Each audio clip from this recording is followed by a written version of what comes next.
Good evening everybody, welcome to tonight's stream and welcome to the studio.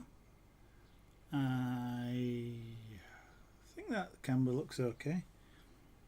I've got a very bright sunlight coming in from a window just over there, so I'm a little bit sort of dazzled by reflections and things. So tonight is get rid of that ear first, then do something about the grasslands, and then do a little bit more about the elephant. May not do all of that tonight. Depends on just how quickly the tools react and how quickly it goes and how much I get absorbed in talking. So without continuing to talk, I shall get on with things. So you can actually see some. So the dark lines are of course shadow from the sunlight. So I hope that's not going to be too bad for you. So first thing, get rid of ear. Get rid of this ear.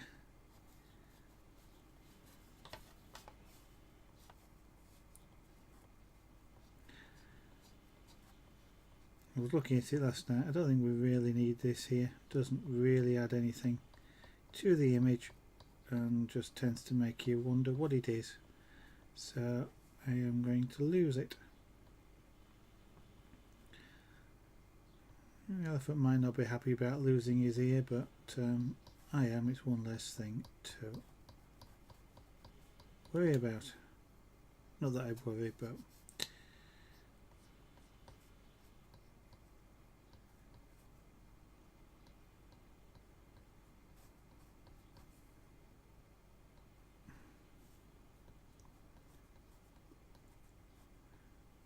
Make sure any vestige of it has gone.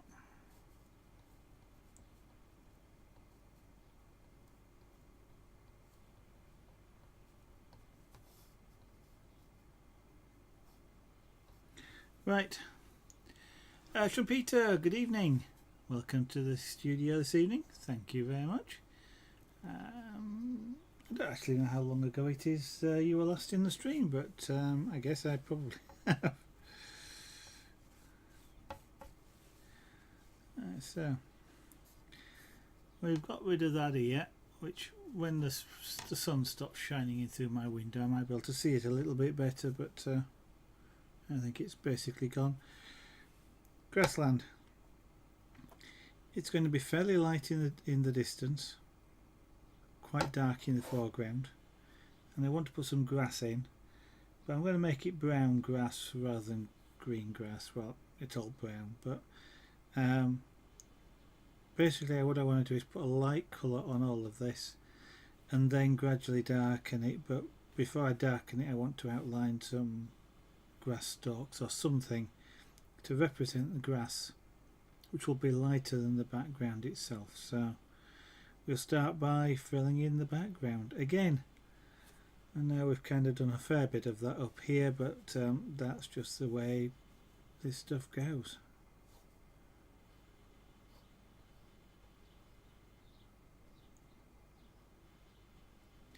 Now this will be one place where I don't mind sort of little vertical lines creeping in like I've just got there, because that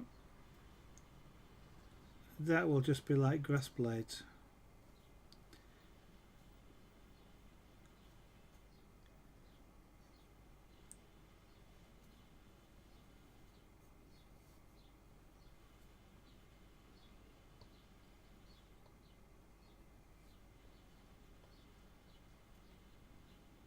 So I don't need to be too worried or too careful about the giraffe's legs either, because it will only just apply a minor amount of colour to them if I go over the edge, and I am going over the edge because obviously the grassland is behind the leg, so I don't want to leave any sort of gaps around it because it just won't look right. And I can be fairly rough with the text, with the colouring as well, because of course, you know, grassland, dirt, slightly different colours, so if I'm getting sort of slightly patchy marks, that it just contributes to the background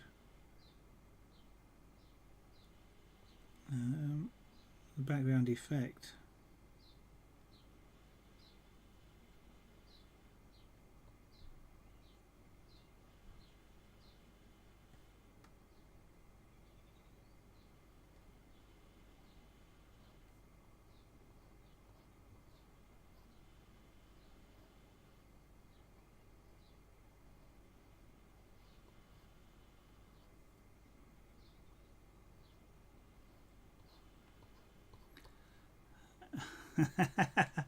Yes, you could be right with the ear trumpeter. Bunny Mox Rose, good evening. Welcome to the studio. Yes, not seen you for a little while. Indeed, I'm burning grass. Yes, that's not a bad one, trumpeter.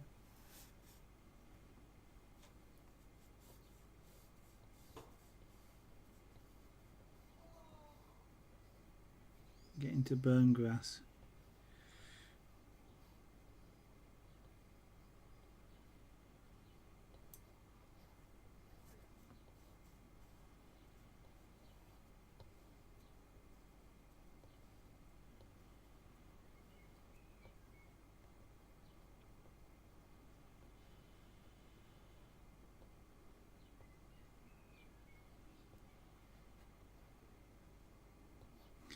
So how is everybody doing today? Been quite a busy day for me. I've been out all day. Effectively shopping. But for things like new kitchen.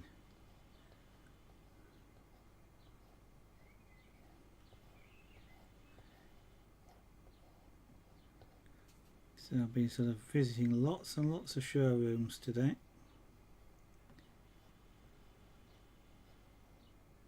But up here in Yorkshire it's been quite nice weather. A little bit humid, but otherwise quite sunny for most of the day, so it's not been too bad to be out.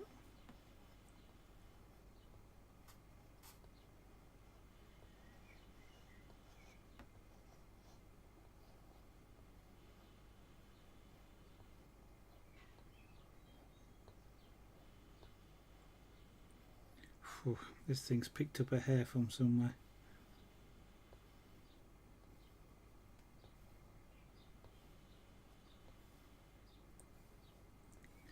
There's one disadvantage of doing pyrography where there's cats around, because cat hairs just fly everywhere.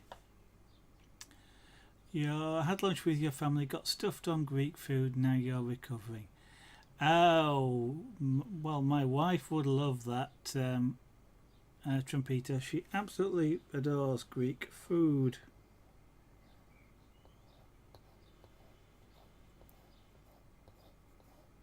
What she keeps saying actually is somewhere around where we live there ought to be Greek takeaways and things like that. And she'd eat it every day then.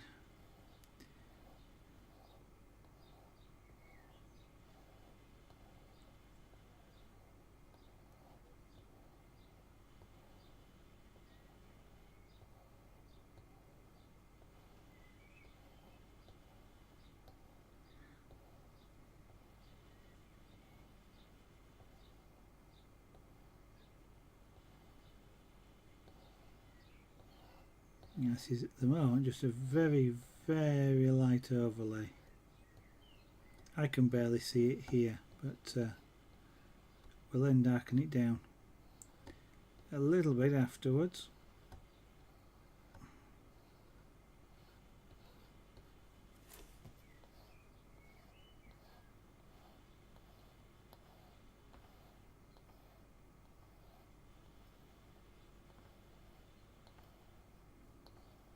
I'm not actually doing much more than ironing the wood at this stage. It is smoothing down the surface a little bit. And I'm getting a very, very minor amount of colour, but not a great deal.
Am I using wood?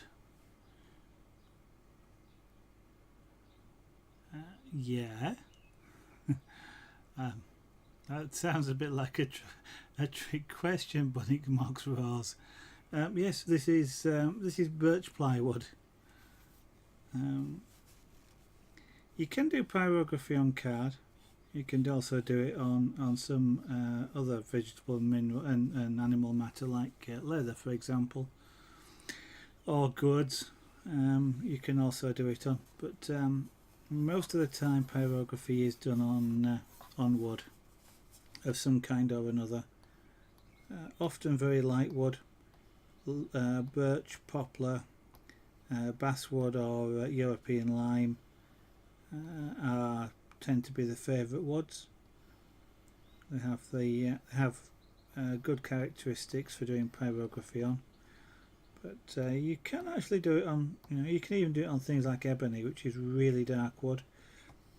It's really hard, and you kind of have only one or two shades to work with, but it is possible.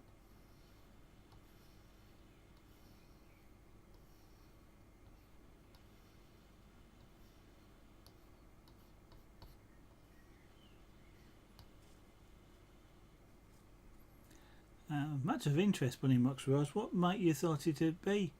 You didn't see the draft. The spots must have been developed. Actually, no, they weren't really. I used a writing tip. Turn the heat right down and used a writing tip like this, and it was really just a sort of scribbles, because it's relatively speaking in the distance. There's no defined pattern. It's not a. You recognise it's a giraffe apart from by the long neck, by the fact that there's a pattern, but not a specific pattern. I know they're each unique to an animal, but it's so it was really just a case of just dropping those on, getting some of the shading, which isn't fantastically good, but some of the shading like on the back, and because the sunlight's coming from the left hand side, so the back of the neck and the back and the backs of the legs. Actually, I need a little bit more just around in there, which is just behind the front leg.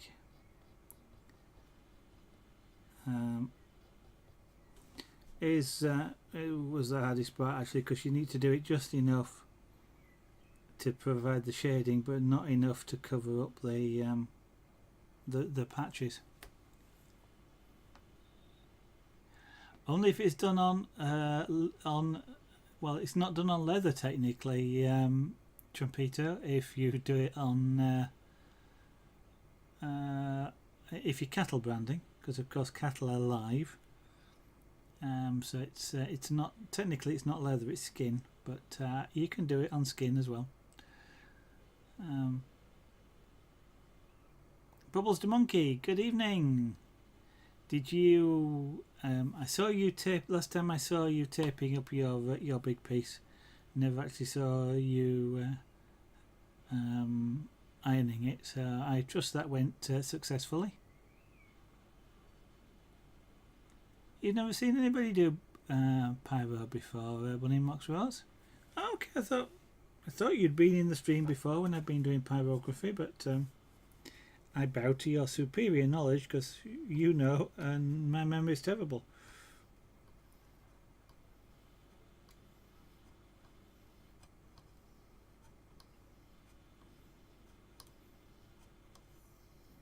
So I apologise for my comment. If you've never seen it before, then you possibly wouldn't know that it's done on wood. It's it's a reasonable question. I mean, any question is a reasonable question as long as it's not asked with malicious intent. So it was just just surprising.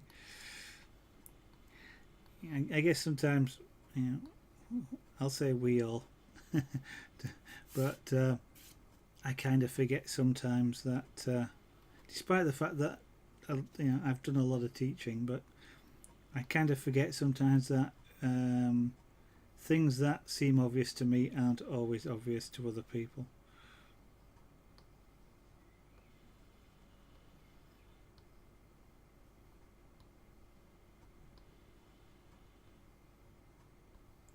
So I'm almost certain you're not seeing the results of what I'm doing on camera, but it's effectively just changing the surface texture at this point. There's a very, very, very light colour being applied, but essentially at this stage that colour is almost transparent.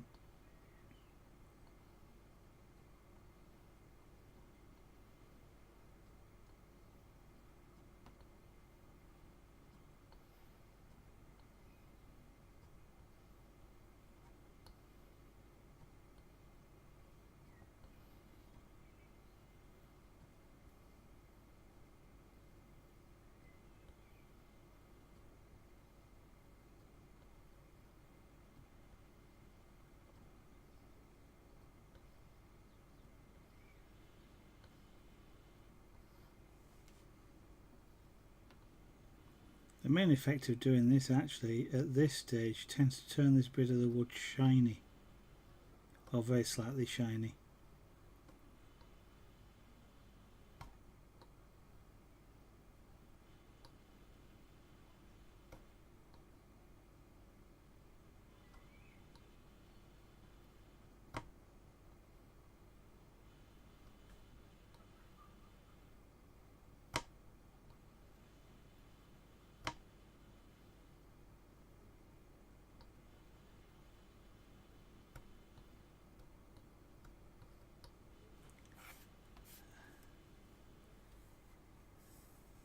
Are you doing it in I saw you tape it in 3 different sections, Bubbles to Monkey. Are you doing it sort of doing one section, then another and another, and going to somehow join them, glue them together or something, or are you going to put them all together in some way and sort of fuse them in with an iron or something? Because I've never seen any information about doing large pieces like that, just quite how you do it.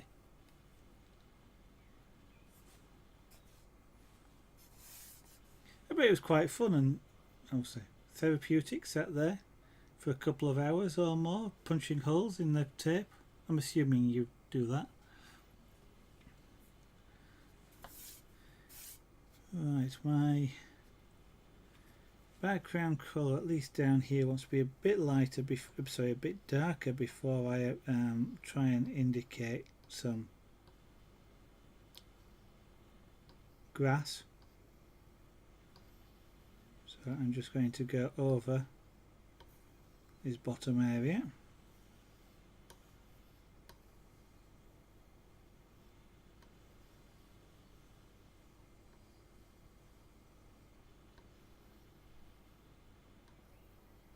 And actually apply some more visible colour. It looks like I'm going to be doing this in at least another pass.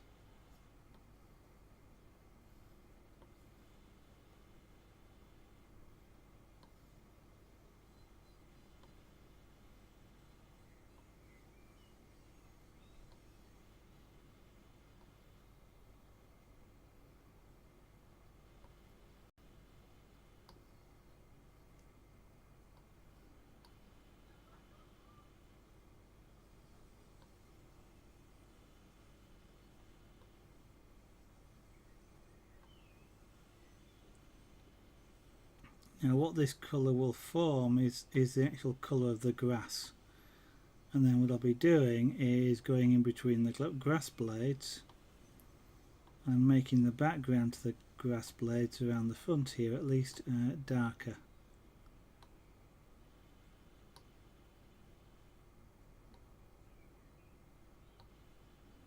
So I'm kind of doing this back to front, you might say. But that of course is dictated by the fact that the pyrography white, well I suppose I could use a different technique, but just pure pyrography means you have to work from a lighter colour to a darker colour.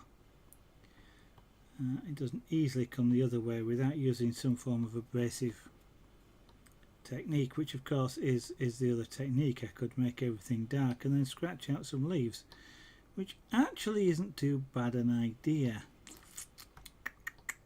That actually might be a better idea, I think.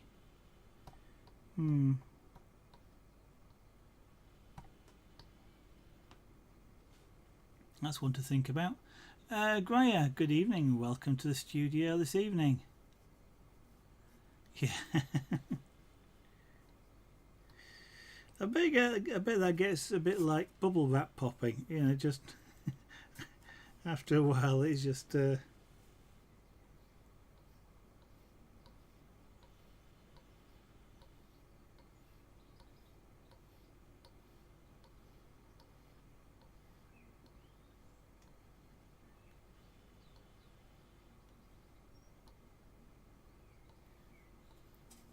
Right, so...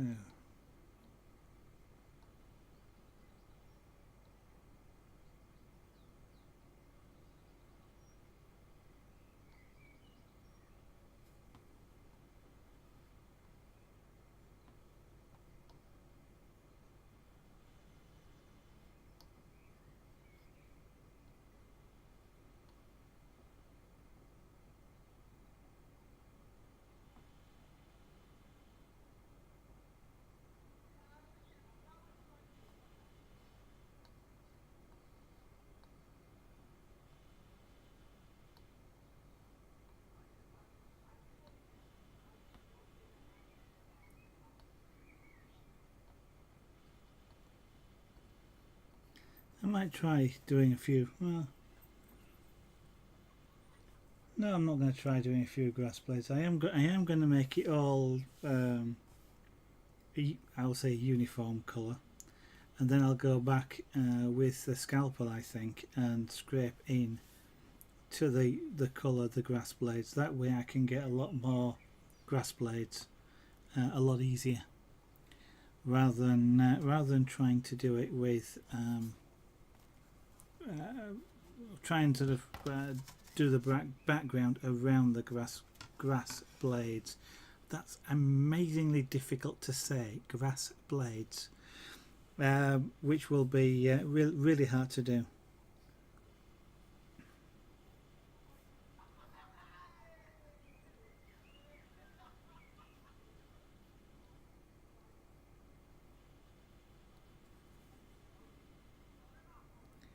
So I know this is going to go quite dark around here.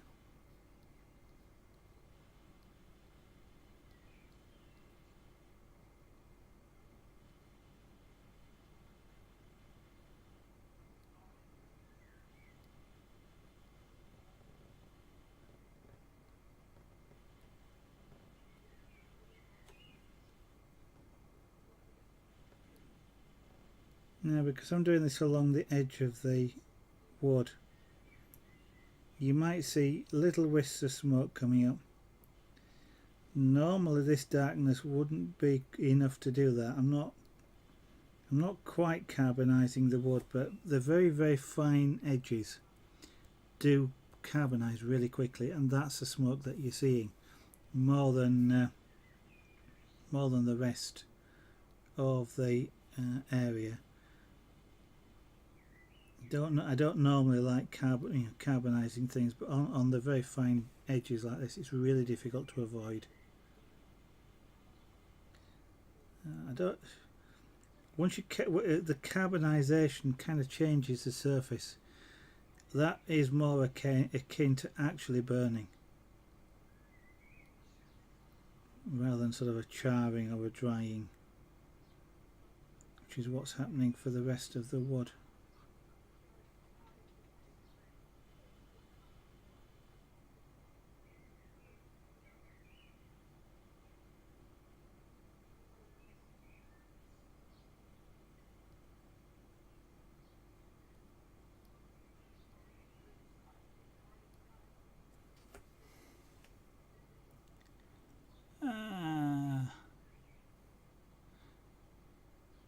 Okay, buddy Mox Rose, have a good day.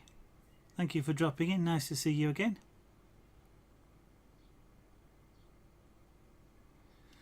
Yeah, it can often make a big difference. Adding background or just adding colour in, it changes the whole perception, and sometimes ties things together. So now, once you start to see the horizon on here, the fact that there's a giraffe there sort of ties in more. And you start to see things like these trees now being sort of, I will say, incredibly distant, and it sort of starts to make a bit more sense. Colour wise, I've still got some more colouring to do. I think some things are quite a lot, like the forehead here is quite a lot too light, and probably some more sort of texturing in strategic places of the creases in the. I was about to say fur, in the skin.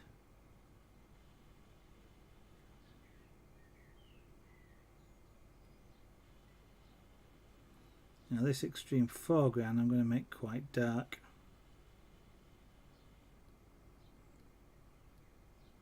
But again, then get brighter or lighter as we go further towards the background.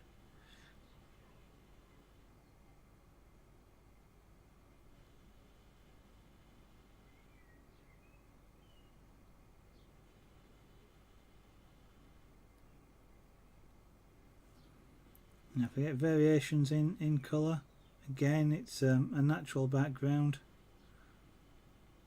Savanna to dirt and dried grass, so that will be quite patchy.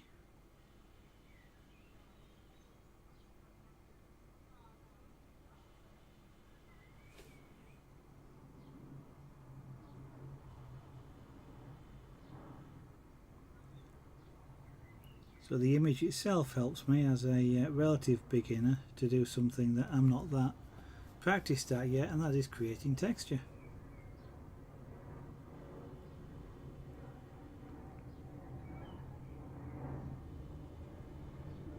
That's one of the hard things to do with, I call it photorealistic style, because this is photorealistic style. It's not photorealistic by any shape of the imagination, I don't think, but it's in that style, and actually creating the texture. If you were doing this cartoon style or illustration style, then solid colours, little texturing is fine.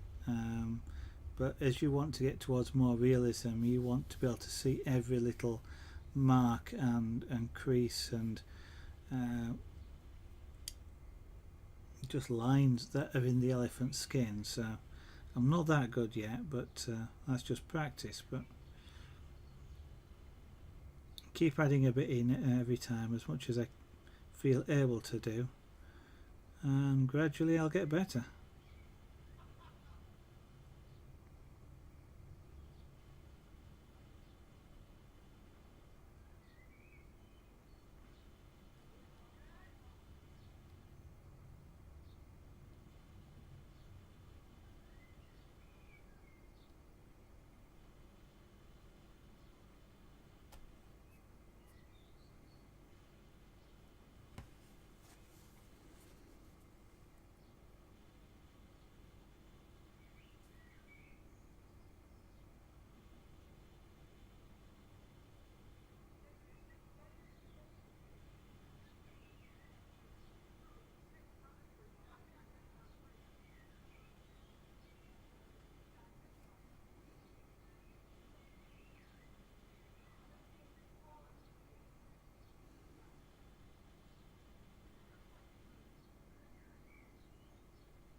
Now this pen is turned up quite a bit, and yet as I'm doing this, I'm holding it down on the wood, and the heat that's being conducted away is enough to cool it down.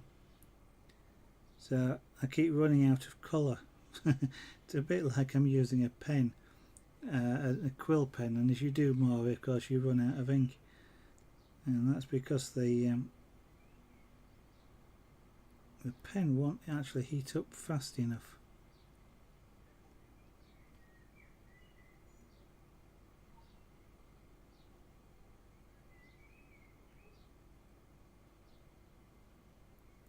Even though I'm being quite slow with this.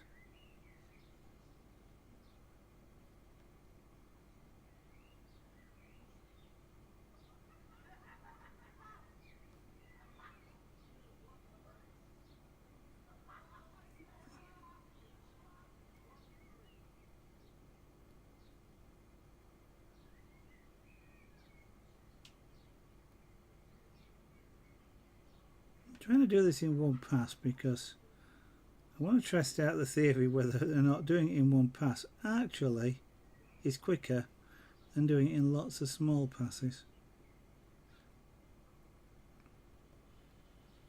Although I'm not timing it or anything, so I'm guessing it's my experiment is more in testing out which I have the patience to do most. I know typically I say I don't need patience to do things, but the patience for me is not the length of time it takes to do something like this. Patience for me is, you know, this I'm doing this and I'm not laying colour down fast enough for whatever image of that I've got in my mind. How fast it should be is I don't know. But I kind of like, for example, feel that I ought to be able to work a bit faster than I am doing, and therefore I'm having to be patient to achieve the colour that I'm after.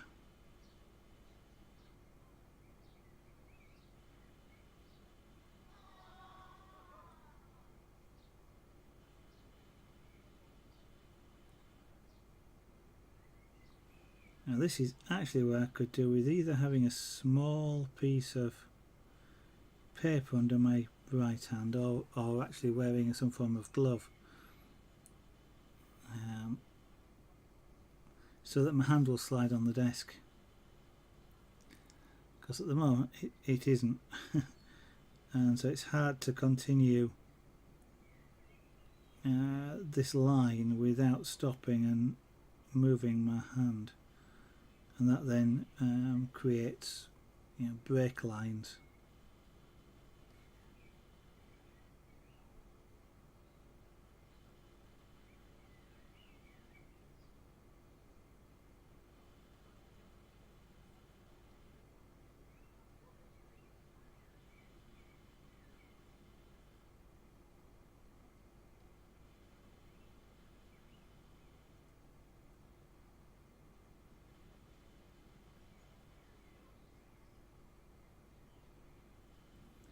And surprisingly, even though I'm running it quite slowly, it's taking quite a bit of concentration. Two aspects to that is keeping a straight line and matching the colour with the sort of line I did below it, but it is actually quite intensive, mentally speaking, trying to do that. Okay, Graya, how have you gotten the chance? No, not yet. I do still have the... I'm not deleted your message or anything. I will try and check it out tonight after the stream, Graya. There's just so much going on at the moment. I'm trying to do some things for Zaragan Art, you know, channel-wise and things like that, and weekends are tied up doing big shopping trips like we've done today. So it's a little bit difficult. I'm trying to keep up with just the YouTube videos as well, but I still appreciate you having done that for me, and I will try and take a look at them after the stream tonight. Proper traditional. Okay. Is there an improper traditional or a proper non-traditional? Sorry, I'm just picking up on words. It's my sense of humour, which is sometimes somewhat dry and weird.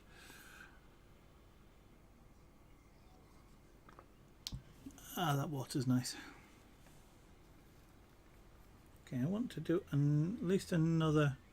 Probably want to come to about here with this dark and start to fade it from there, and I may even come back over this line at the bottom and darken it again.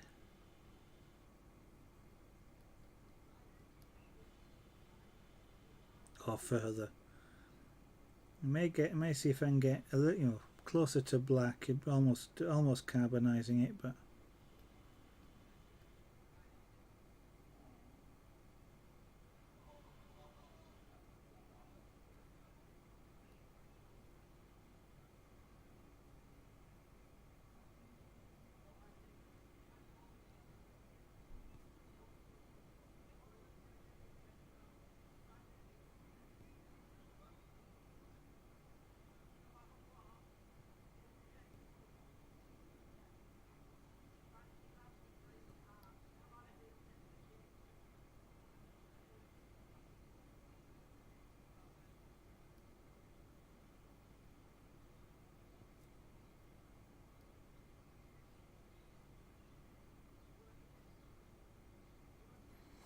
Okay.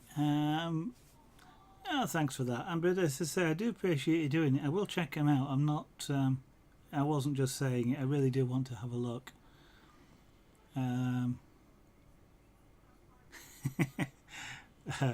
The proper is what the self-styled style police call whatever it is they think is appropriate, as opposed to anything else.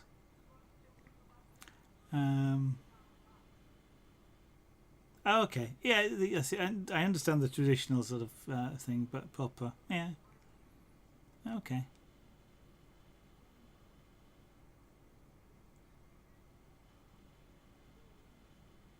Yeah, it is. I mean, it seems to be all about that clean, the shape of the cup, but the clean edge as well. That's seems to be a really sort of important part of it.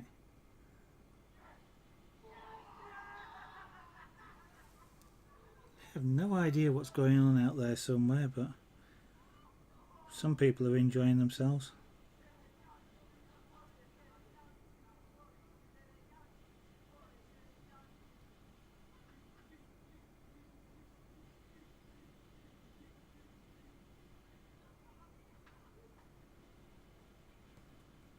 I wonder if this would work better coming in from the other side.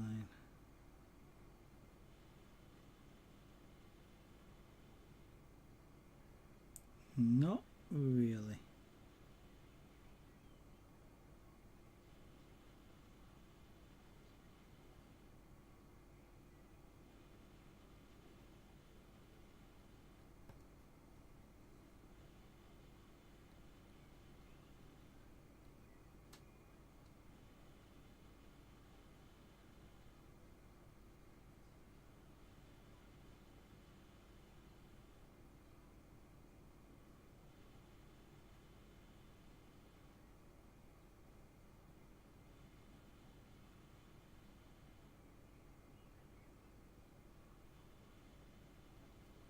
Ow.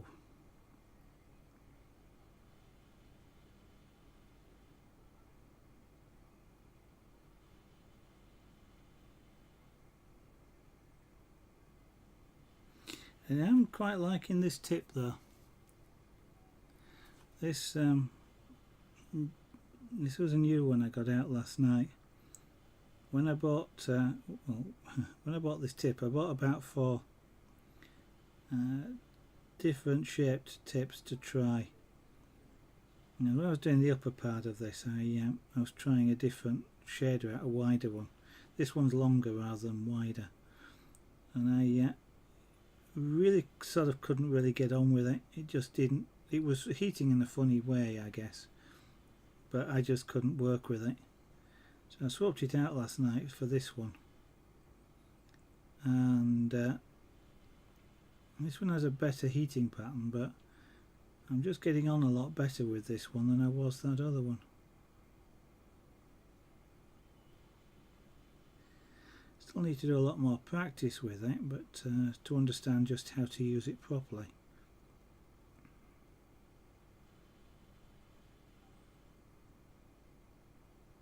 But I am quite enjoying using this one. Not quite as hard. Well, the other one was quite hard work. This one is a lot more fun to use.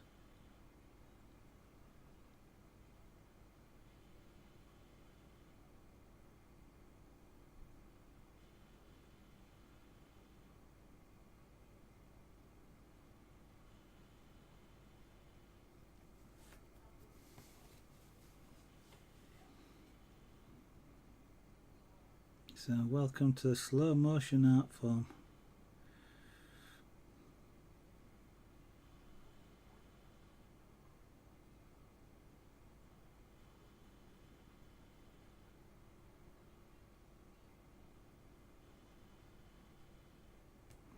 Kind of makes me feel like whilst I'm doing this I have to go, hello, just occasionally without no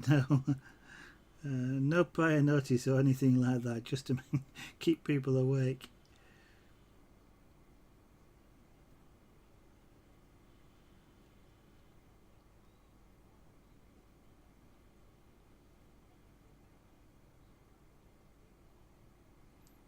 because I kind of appreciate this is not the most broadcast friendly bit of doing pyrography. There's something like this.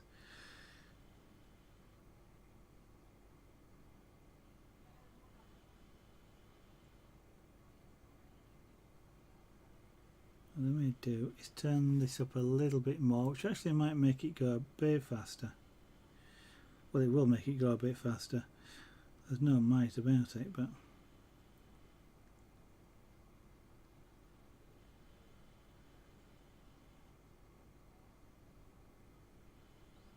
I do have to be able to control it more.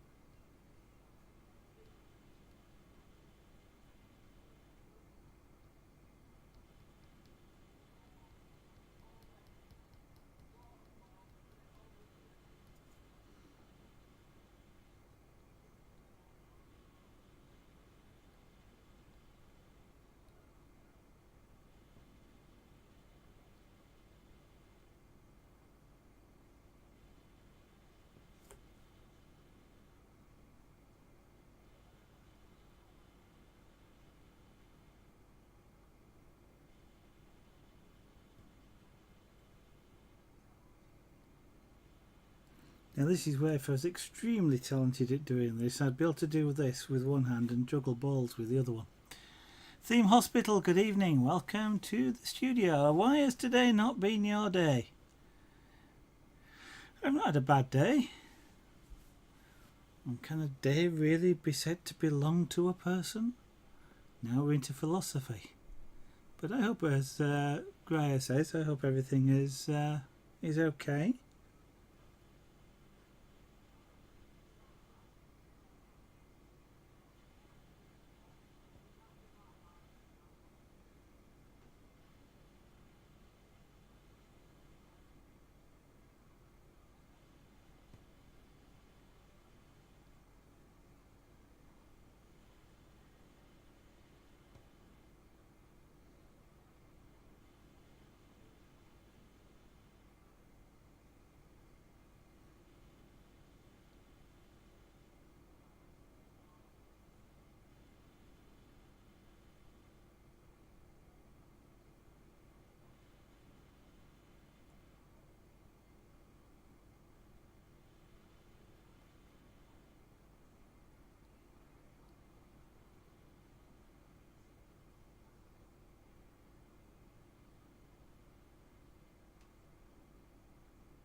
Oh, that's a great pity. You get idiots wherever you go.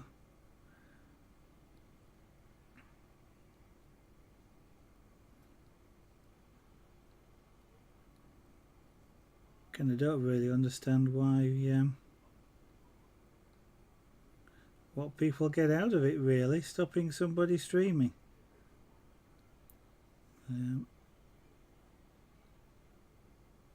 It's kind of like not. Well, I'm assuming it's not like there's they get 10,000 people watching them every day, anything like that. So now.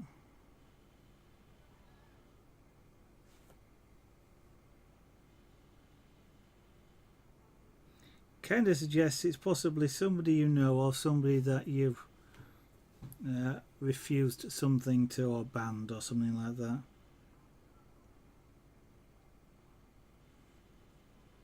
Which of course usually means they've done something wrong, but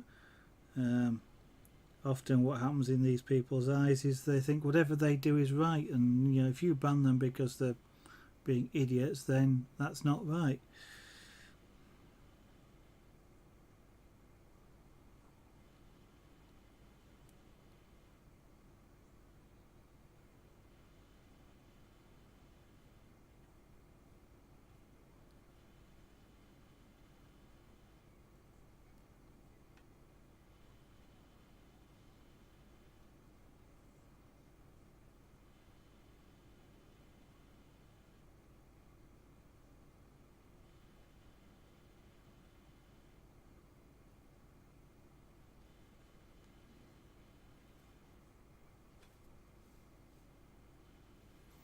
Yeah, I was going to say if they're with a provider, then they're often quite good at being able to deal with it, and they have the tools and techniques ready to go.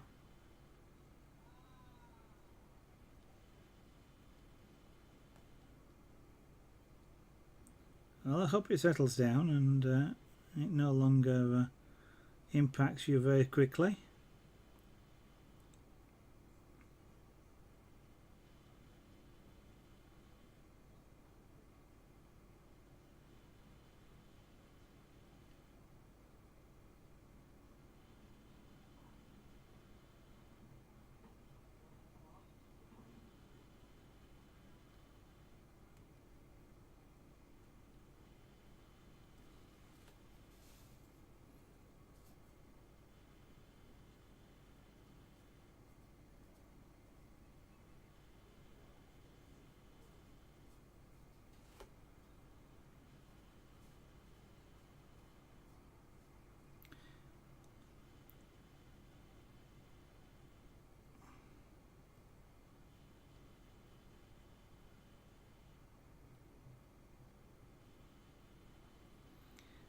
For something like that, Gryer, would you mind dropping a link or links into a private message, because I'd want to study them and think about them rather than just see them quickly on stream, if you wouldn't mind.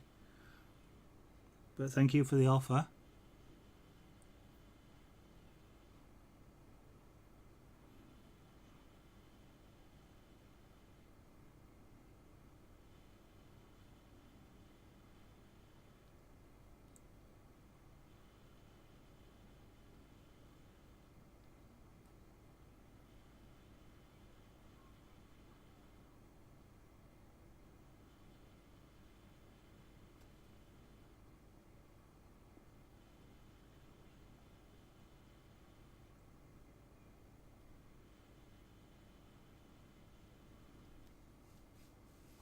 Thanks. It's something I've got to think about anyway. I mean, there's a sort of a very rough thing started in terms of styling, but it's something I need to think about.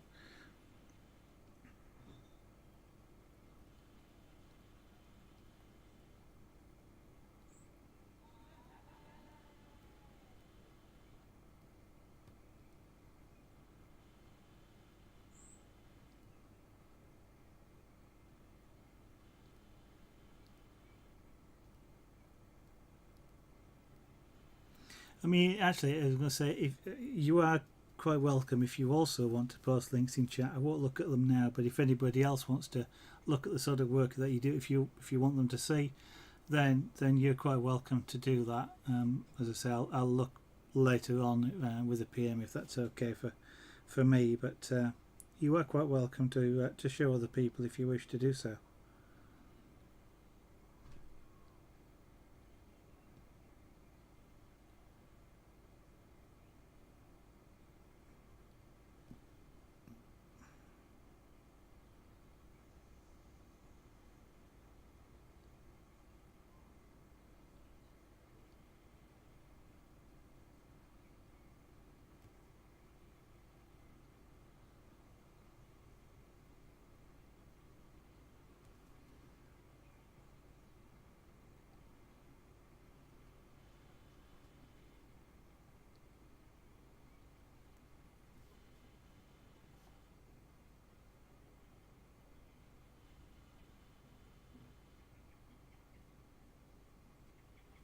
Okay.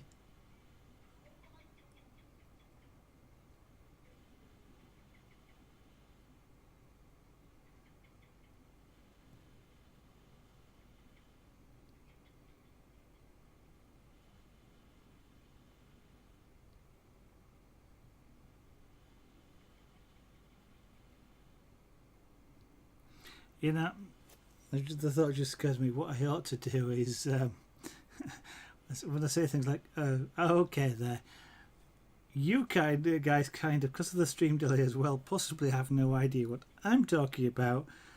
just as I have to think backwards 30 seconds or however long the delay is, you guys are having to do the same thing.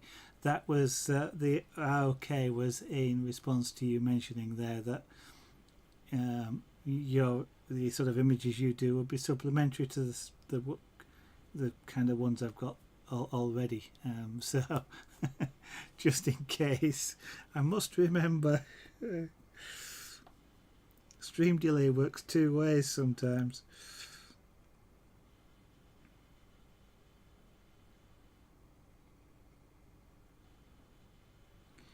Reminds me, at one time, I'll have to have a look in my control panel, because at one time Twitch were experimenting with reducing stream delays, but you to opt in. But they were, it was some sort of beta program, and there was some talk about it causing other issues, shall we say. So at the time when I saw it, I was kind of new to streaming, and sort of delays were better than problems, so I didn't bother opting in at the time. I'll actually have to have a look and see whether they've now made that as standard or it's still an opt-in thing.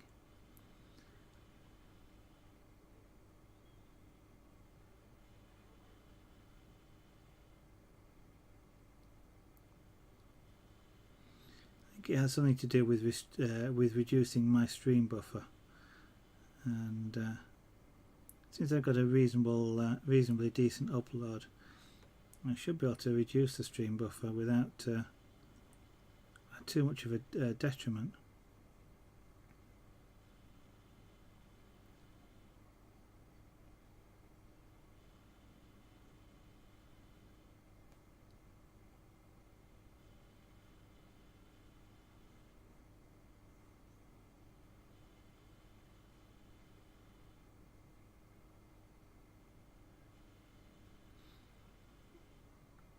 No, as I say, I've got this this tool turned up quite hot. It's surprising just how long it takes to apply colour.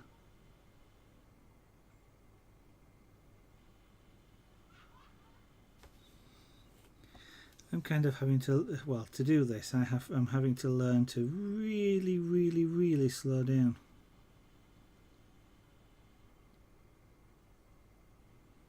As if you've watched me before with this, you'll notice I tend to try and work fairly quickly, but with a cool tool. Because the hot tools you're forced to work quickly, because you create unintentional marks if you don't work very fast. But generally speaking, don't like working really fast, just because of that requirement that you've got to be perfect first time. But there again, I don't normally work this slowly either. It seems really slow to me.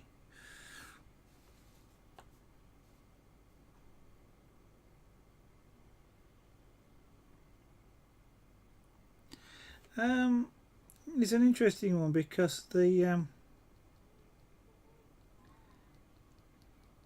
as you're picking up on the pyrography and the carving there, Graya. But of course, don't forget that Punchcraft is a fabric-based background, if you like, and scraper board, which of course is a black background, black and white, I guess, is the theme in scraper board. And then of course there's a jewellery, which is this nice sparkly sort of thing. So it's actually, I have been thinking about it, but it's actually quite challenging to come up with a theme in that respect. And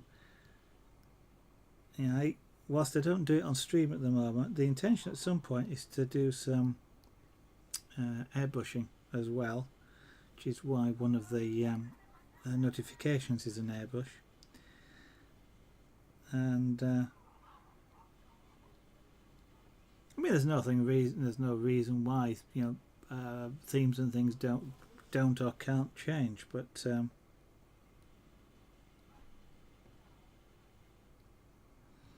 it just makes it more challenging because it's quite a varied selection of things to do. If it was, you know, you're kind of almost right. If it's just pyrography or carving, the wood themed background is fine, but it takes a bit of thinking about when it's somewhat more mixed.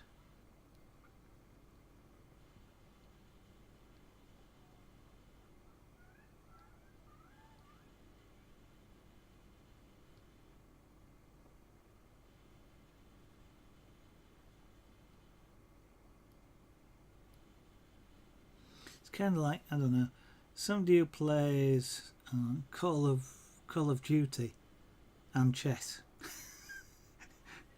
Two completely opposite things. Um, trying to tie those together in some way.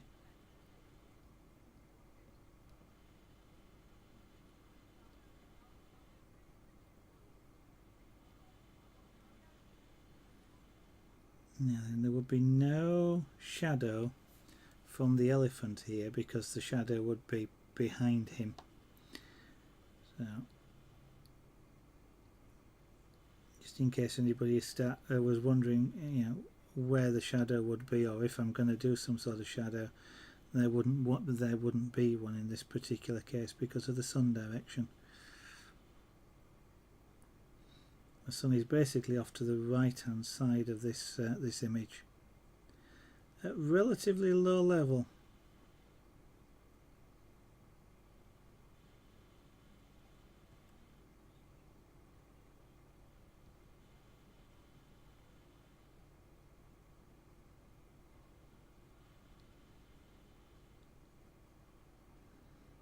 Just well, a thought occurs to me, pyrographic wise. I was asked the other night about, you know, do I press down with this pen, and the basic answer is no, you don't. You just glide along the surface really, but the one of the reasons why you don't press down is the metal is hot, and hot metal bends easily, and I'd end up continually bending it, if you like, until it went to the point where I went, this is silly, and bent it back. But I'd have to be very careful because bending it back would tend to harden and crack it, and then I'd lose my tip after not very long. So you do ideally want to be light-handed in using your tools. The idea, or these tools, the idea being to just glide the tool over the surface so it's in contact, but you're not actually causing sort of a pressure to bend the tip.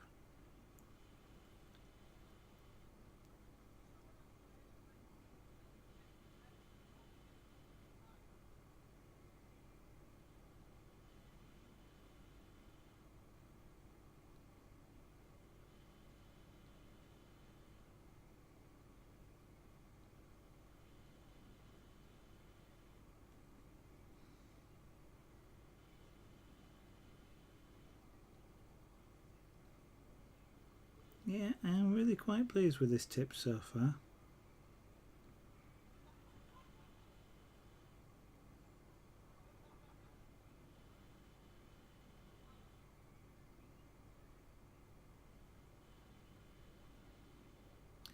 I'm finding I'm tending to rotate it slightly, sort of twist, rather than using it flat. I don't seem to quite be able to use it properly flat at the moment.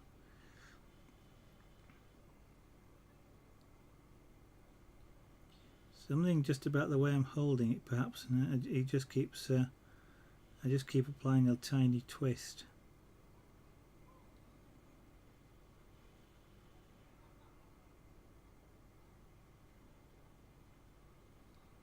And what that does is it just changes the colour pattern that you're laying down very slightly. So you're not applying colour quite where you think you are. It's not so much of it being in the wrong place. You're just missing. You leave tiny gaps or things like that. So all of which just is, you know, is not it's not a significant problem at all. It's just practicing holding it correctly, really.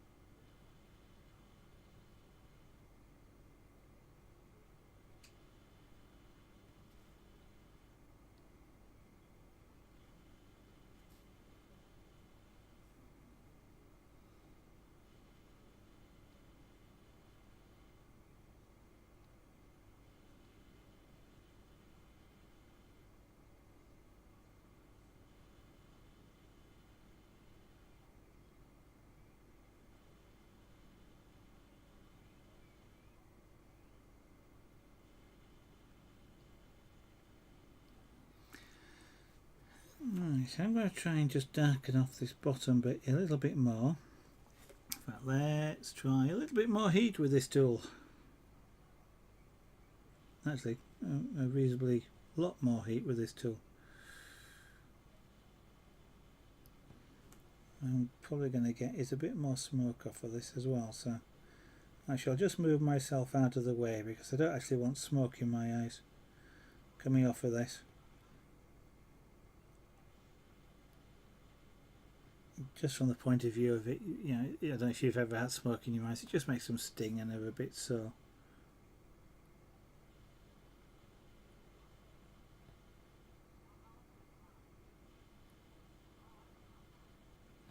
The odd thing with smoke though is, and there's physics as to why it is, but smoke always comes towards you, and you get a thin layer of it, unless there's a breeze in the room. It's incidentally why if you stand next to somebody who's smoking, the smoke always comes towards you, and that is because you get a convection current of air coming off your body and your head going straight up. So the air is coming towards you from all directions. So any smoke like this is pulled towards you. And people who are smoking actually disrupt that convection pattern. So that the air that's coming towards you is actually more powerful than is around them. So their smoke comes towards you. Weird thing. Physics.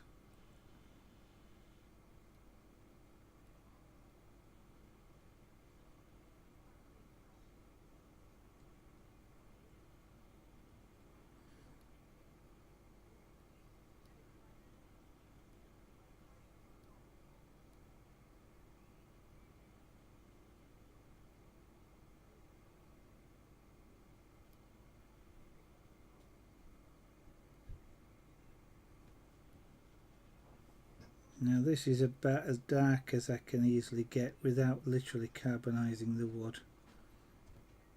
I don't want to do that. One of the reasons I don't want to do that is it will shrink quite a lot. And it will look quite as good when that happens. But I can get really close to it.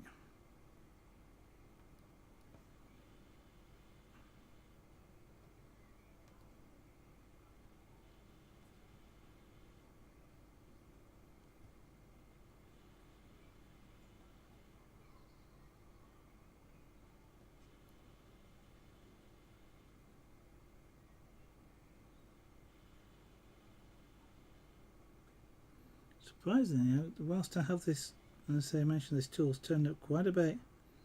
Still taking a reasonable amount of time for it to turn this wood brown.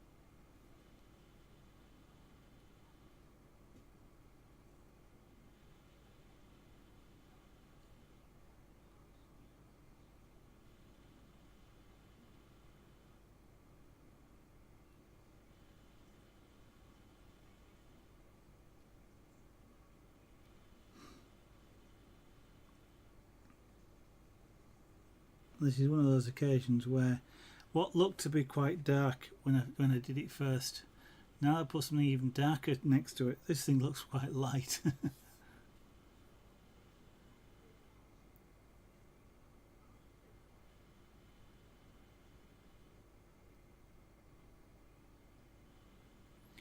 You could always try just popping out the chat Bubbles to Monkey. That way the video will stay the same, but you'll get a separate window which should automatically refresh, and if not, you can actually just press Ctrl R on that window and it will refresh as well.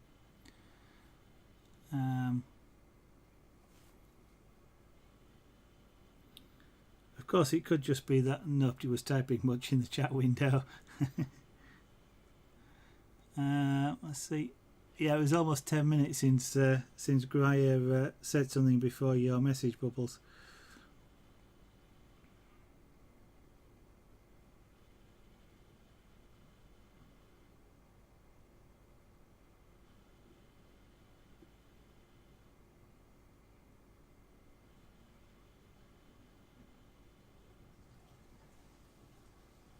My hair's going to smell of smoke after this.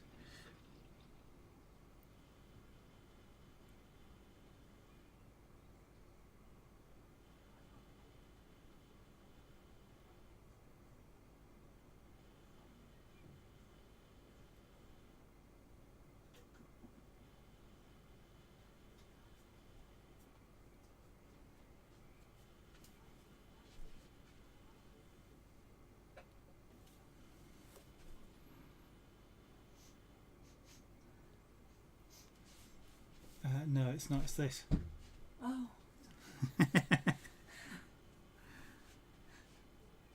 Which you usually don't mind. I don't. No. Tell them that. Yeah, I will do. My beautiful wife just came into the room and she was sniffing at something, and there's one of our neighbours occasionally lights a fire, and it's not a particularly pleasant smell, and my wife is actually sort of semi-allergic to it. It does cause asthma type reactions, as not quite anaphylactic shock, but it does cause like asthma reactions, but she doesn't mind wood smoke, or this sort of wood smoke. So she was sniffing there, and she was just about to close the window so that, you know, the next door neighbour's fire combustion smoke didn't come in, and just reminding her that I'm doing pyrography here.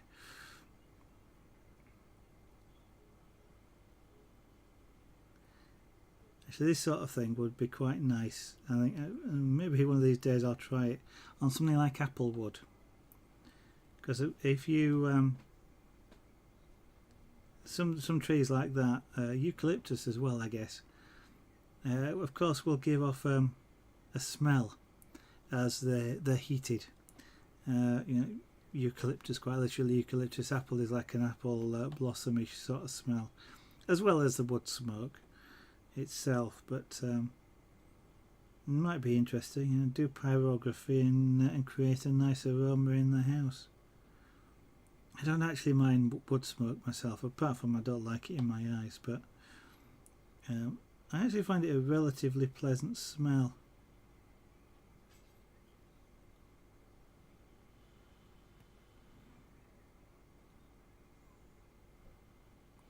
Keeps midges away as well.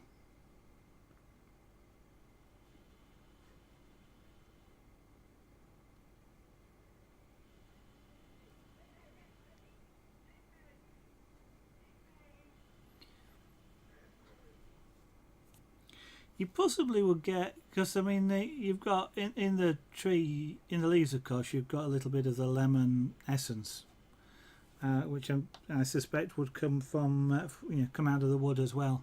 Might not be as strong. No, you just you don't want to chop the tree down. If it drops a branch, or you could take like an old shoot that's at the end of a twig or something like that, and just that snaps it off. But and then just try warming it up. Sometimes if you heat like with a flame, you don't always get the smell. Sometimes they come from warming, because a lot of the smell is from the sap. and of course you get more of that if you warm it up rather than actually set fire to something.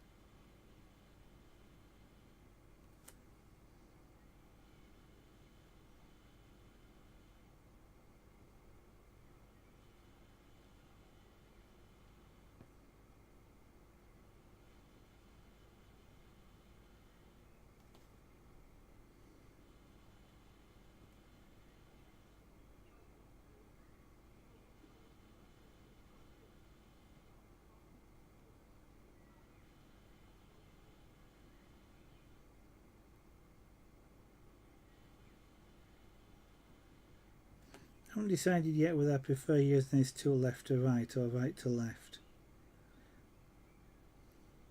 Sometimes you find with some of these, I've found with at least one of the pens, it works better for me in one direction than another. Now whether that's just some characteristic of the pen or it's just, you know, me being right-handed, for example, I don't know, but I think it is something that I'm finding that I learn some pens work better in some directions than other.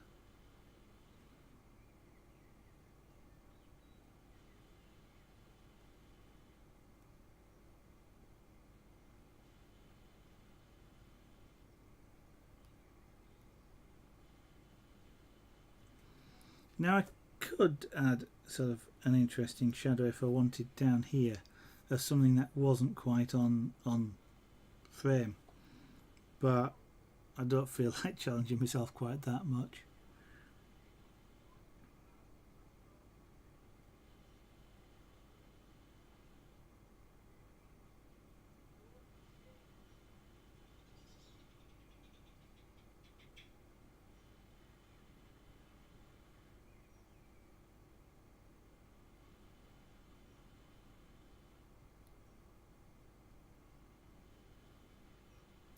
You can extract some of that lemon sort of essence out of the leaves as well, because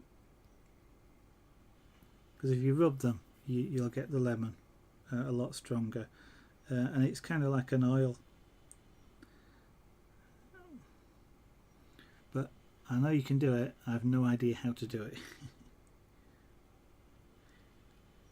And of course you don't get a great deal from any one particular leaf.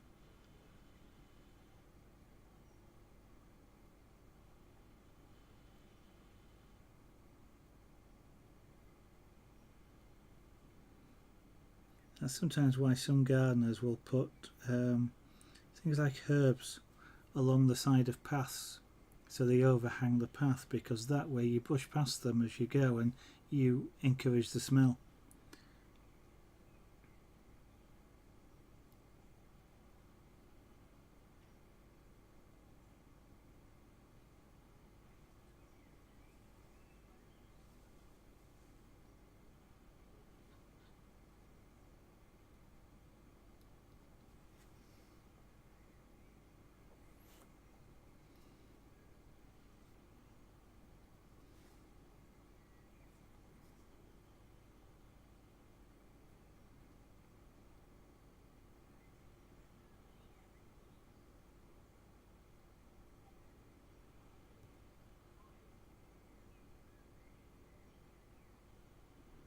Okay, I'll just turn this tip up again. I'm kind of getting a little impatient with it, which is, it's more a desire for it to go faster than being actually impatient with it. But it's interesting that although I've turned it up and it is hotter, it's not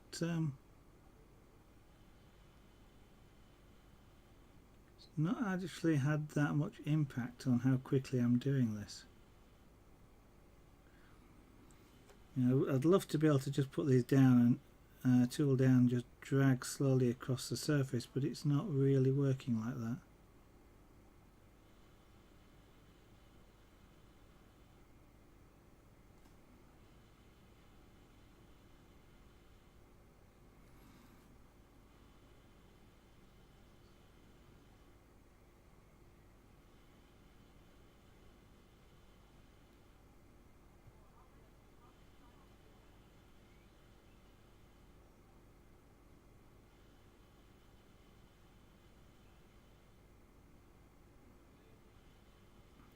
just this lower edge here I want to be really quite dark. It gets lighter as you go away from it, so that's why I'm kind of just going over this quite well, potentially we'll be going over this quite a few times. Although it's quite dark at the moment, it may well be dark enough for me, I think. I just need to extend it up a little bit. I want it to be probably about, what's that, about half an inch, something like that, 3/4 of an inch.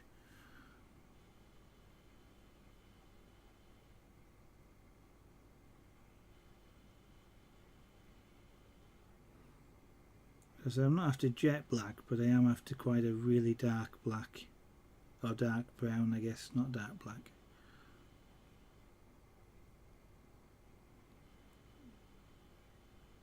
Don't want to carbonise it. I don't want to sort of, which is as close to saying burnt as you can get without actually putting a naked flame on the wood.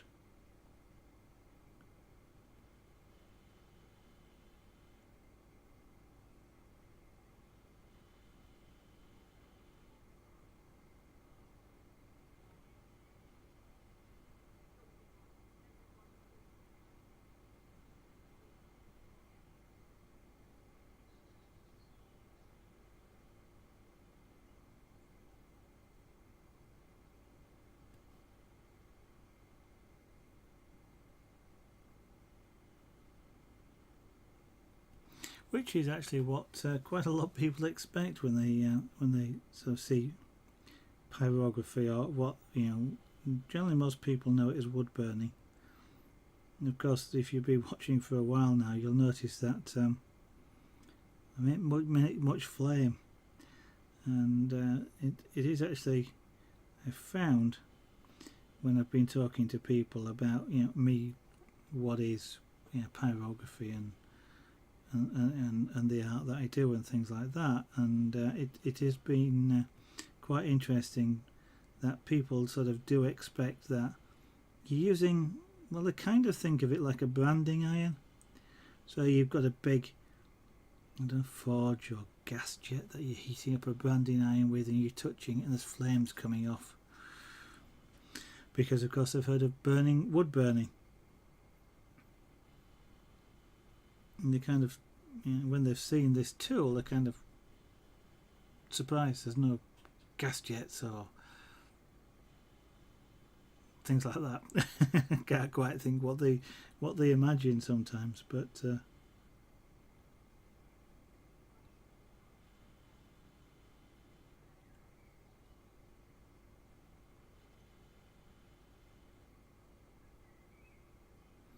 it's interesting how sort of names of things evoke an image in people's minds. It's like the jewellery making. Technically, it's called, well, technically I understand it's called chainmail, but you say chainmail to people, and they immediately think of armour. For knights wearing chainmail and things like this, and then they have difficulty relating it to jewellery. And of course, there's other than the fact it's the same technique that's used, it's a completely different thing.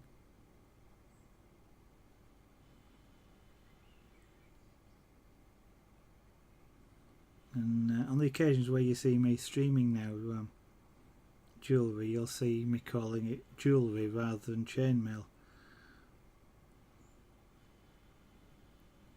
just for that particular reason.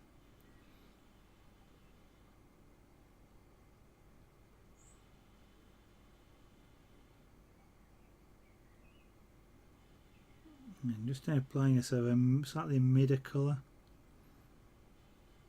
Why am I applying a midder colour? I actually want this to be dark up to about there. Okay, Joey14, hello there, how are you? I haven't seen you for a little while. Welcome to tonight's studio.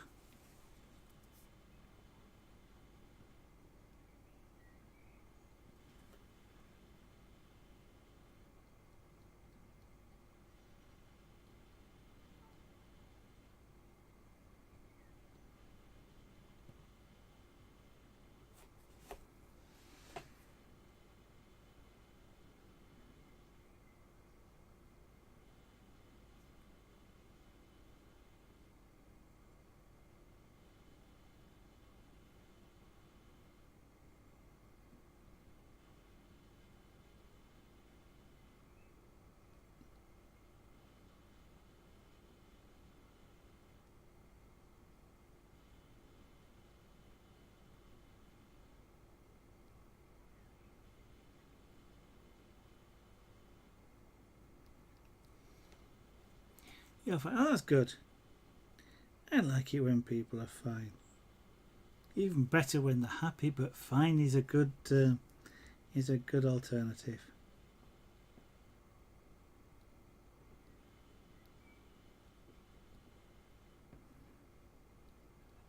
And whilst the thought crossed my mind, and I'm busy just colouring in this darker area here,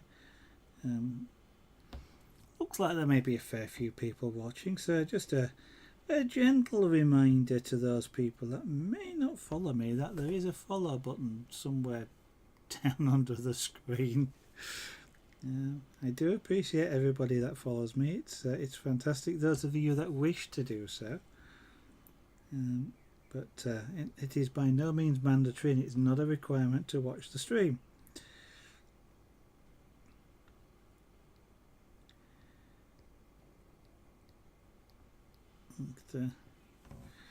All helps. It encourages all sorts of things like me to actually continue doing art.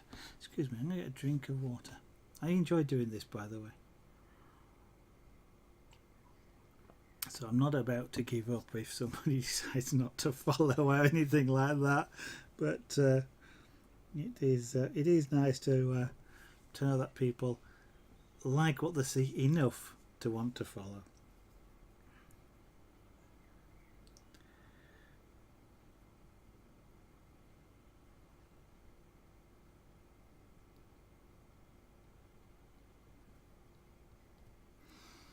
And and if you're as forgetful as me, you'll watch a stream and go somewhere else and think, you know what, I could have done with, and then you think, who on earth was it I was watching? Because I do that quite a bit.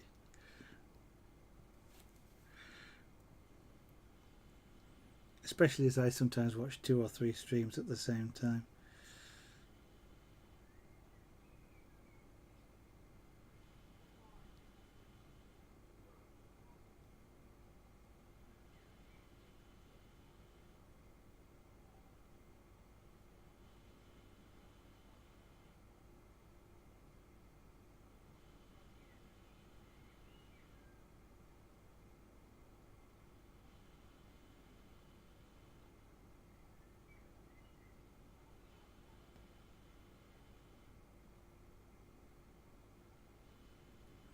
And of course anybody that does follow, generally speaking, assuming Twitch is working okay, gets what I think is a cool animation of an airbrush coming across the screen, but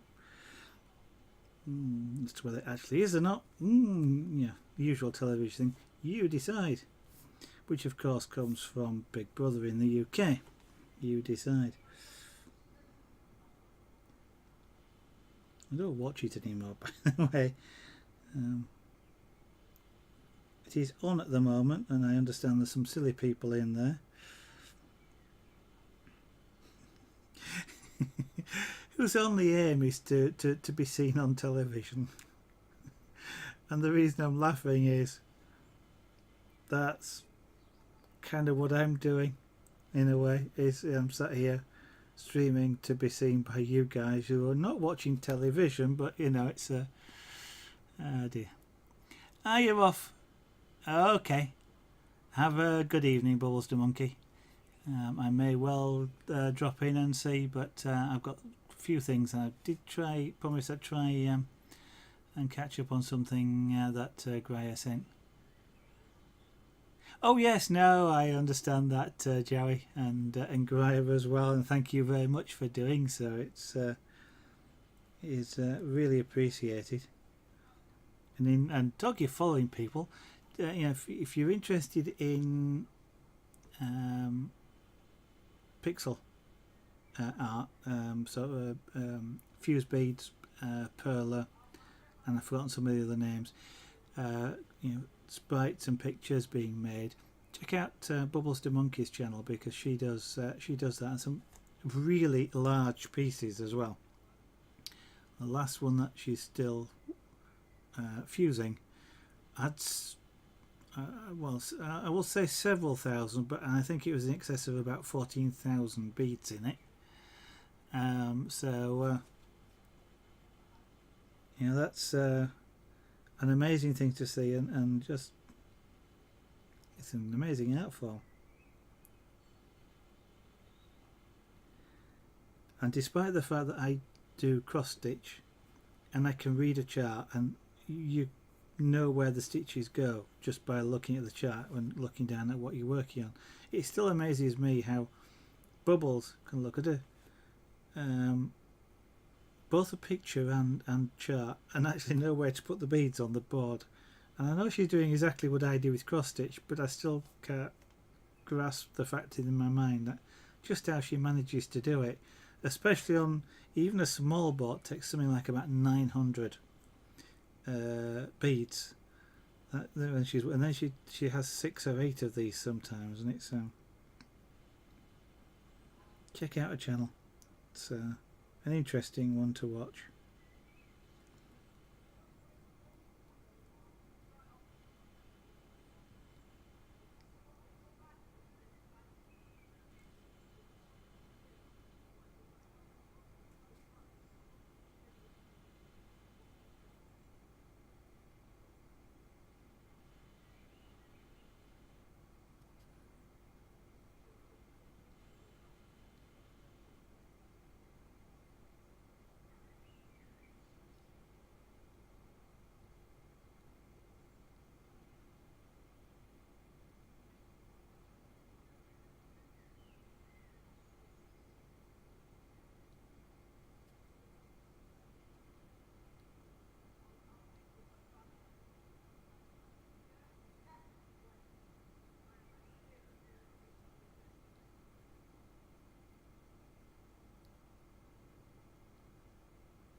Thought it just crossed my mind.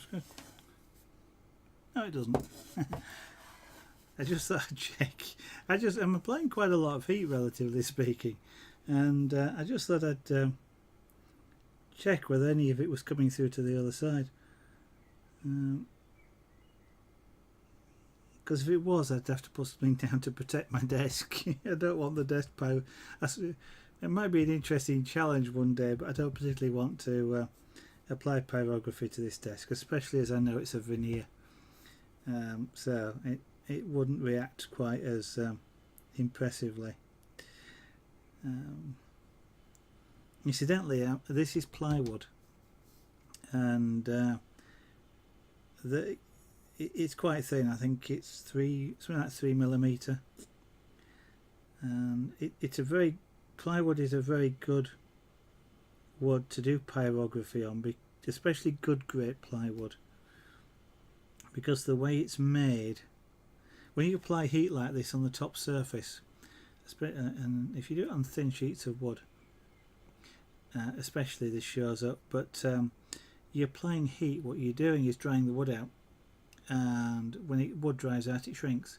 So pyrography has a tendency to warp, and the edges pull up basically, and it will warp in all four directions, so you'll get like a shallow bowl effect. Now you can deal with that. You basically one of the easiest ways is to turn it over, spray it with water and iron it with an iron, and that tends to cause the back to shrink, and you've got to be careful not to overdo it, because you can crack the wood, but especially if it's solid wood. But the one thing about plywood is it's made in plies, and what they do with it is they lay, well, depending on how they make it, but at the very worst they lay one horizontal, and then they go 90 degrees to it and lay another sheet, and then another one on top, and it depends whether it's 3 or 5 layers, or how thick it is, because they just keep stacking layers like that at 90 degrees to one another, and because of that and the grain of the wood, it actually resists warping quite a lot. Some of the better grades of plywood will do it at sort of 30 degrees, and the next one will be another 30 degrees, and they go around like that, and they're even more stable and less likely to warp. This one is very slightly in that direction across there. Now that may change as I do more to the wood, so I'm just tapping in these two corners. It's rocking very slightly. The other two directions, the other two angles are stable. Yeah, up and down like this is because the corner's off. So this top corner here is pulled slightly.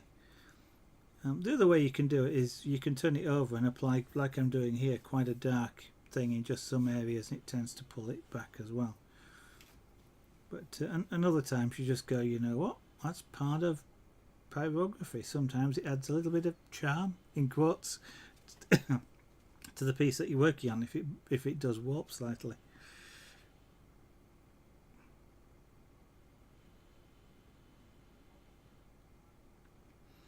Warping is more of a problem if you actually want to frame. What you can do is you can, with pyrography, is you can coat the back with something like PVA glue, because what that does is it creates a smooth and surface, seals the wood. But then you can apply something like a plate hanger, which is generally a large sticky paper circle, which has a ring of some kind bonded into it, something like a key ring type thing, and then you can hang pyrography up by that. You have to be a little bit careful if you're using one, because if you've got to get the balance point right, otherwise it looks silly. Sometimes better to use two and then string it, but if you're hanging it up naked, so to speak, then warping isn't so much of a problem. You do have with pyrography though also, you're going to be protected a little bit from sunlight. That's in sort of direct sunlight, because it will fade over time in those particular circumstances. So you know, bright sunlight on it a lot of the time will cause the colours to bleach. I see. Yes. Well, I'm assuming so. It doesn't. You know, pyrography is creating the image with heat. It doesn't matter to some extent. Well, it doesn't matter really what it is. So, a lot of the time they'll use something that, if it's the sort of thing I'm thinking of, they'll use something that looks like a soldering iron.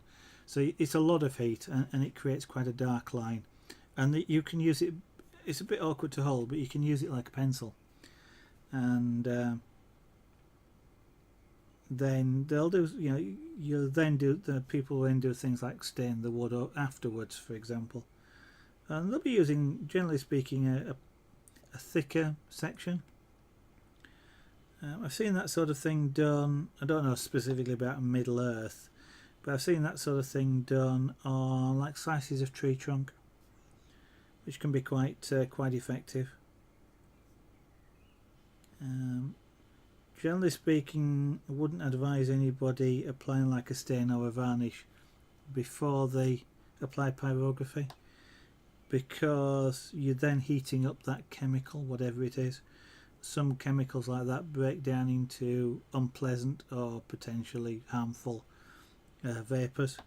So unless you're fairly sure about it, or you wear a chemical mask, for example, which covers your face, and you've got good ventilation, if you're going to try anything like that, apply your pyrography first and then apply the chemicals over the top.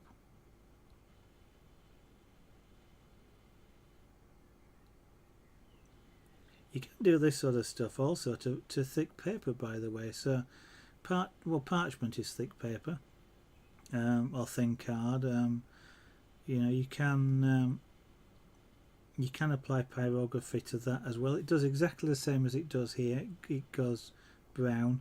You just have to use less heat because it's thinner, generally speaking, and it does react sort of faster.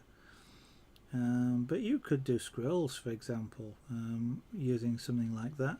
You can also do it on linen as well.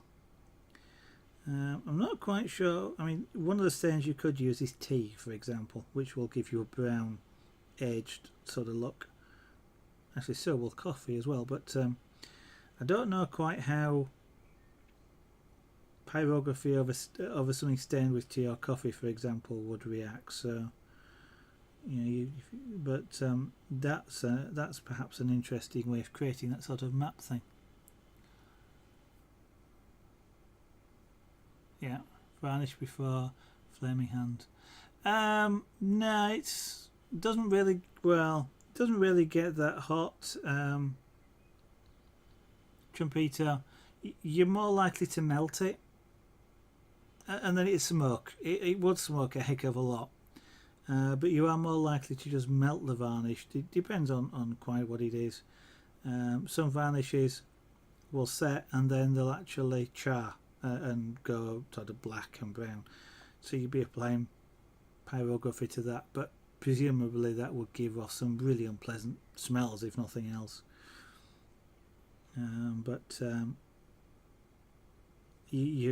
This really isn't this too well. I can turn this up until it glows orange, and then that is hot enough to ignite paper.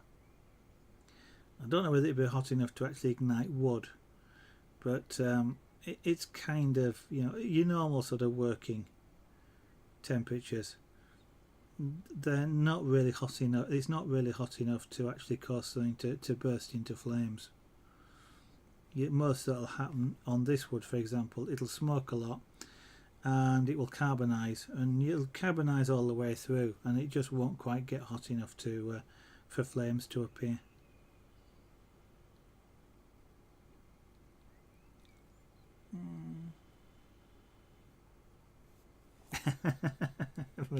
Remove plastic before microwaving.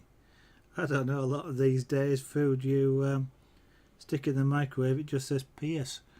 That's so it doesn't explode, but it keeps the moisture in. So you often leave the plastic the covering on these days, although they are special microwave plastics. They'll sort of slightly semi melt, but they won't actually sort of drip or anything like that onto the food.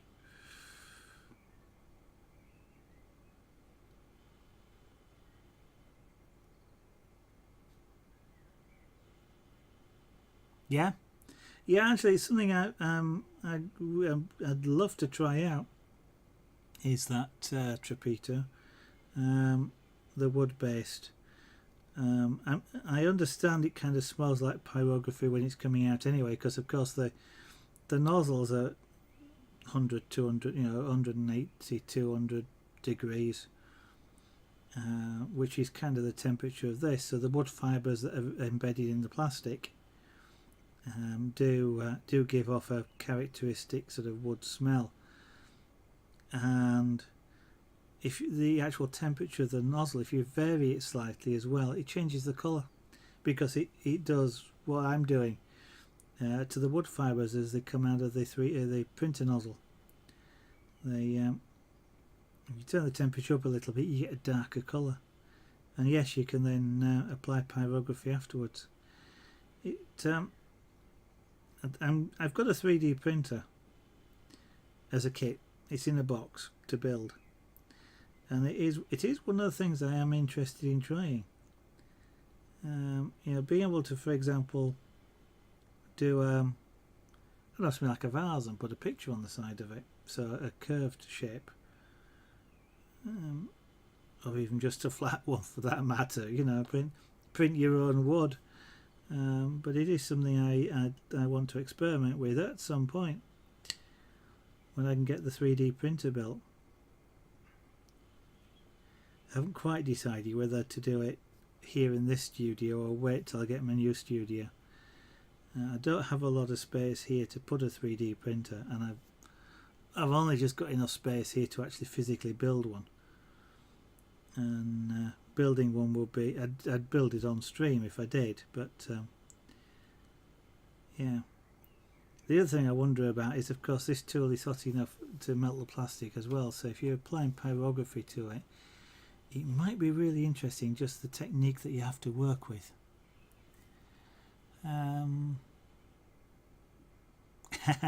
It's an old rep. It's an old. It's one of the rep models. Not the latest one, which I think is Omerod. It's the older one with lots of threaded rod all over the place. It's actually I got the 3 nozzle version as well, so in theory I can print colour. And I actually also just got a Kickstarter from RepRap. Now the printer is from Rep. The RepRap. There's kind of two. There's RepRap, as in the lab where they were, in the organisation where they were first designed, and then there's a RepRap manufacturing, which is a sort of associated. I can't actually recall the relationship between them. The printer came from the manufacturing organisation, not the lab, but the lab just did a Kickstarter for a particular nozzle where it's got 3 injection points for like 3 different colours, but there's only one exit nozzle, and you can do like an RGB colour mix. Not a fantastic, you can get sort of some of the intermediate colours and you can mix them a little bit, but sometimes it comes out muddy, and because the plastics don't mix quite like paint does. But I've just had that delivered because calibrating and running with a single nozzle is a heck of a lot easier than doing it with a big with 3 big heads. You also lose space, your build volume, when you put 3 heads on. So that's another thing that sort of sat down here to experiment with when I get the printer built. But it's not cheap, and it's not that it wasn't the cheapest one that you could get out there, but it wasn't the most expensive one either. But it did seem to be sort of a fairly nice looking one, where I think the Omrod, the new one, is probably easier to build, but it wasn't available at the time. In fact, it came out a month after I bought mine, which I've had now over a year. So it's been in the box for a long time. But so I don't know quite what's out there in terms of 3D printers these days. I've got another Kickstarter which is a small one. They've not delivered that yet. Whether they'll deliver it ever is anybody's guess. But I've got a small Delta one in theory that's backed on Kickstarter, which looks interesting to play with. It's only about a 4 or 5 inch build volume, but that one, being smaller, is easier to place here in the studio, and allow me to play with some of the things, especially just trying out designing 3D stuff.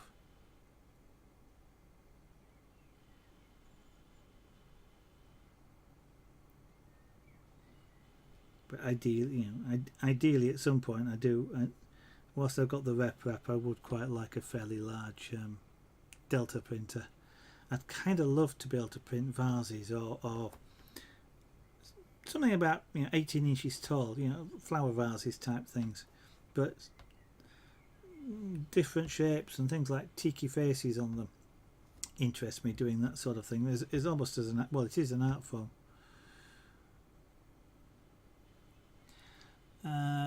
You always wanted to make one theme hospital.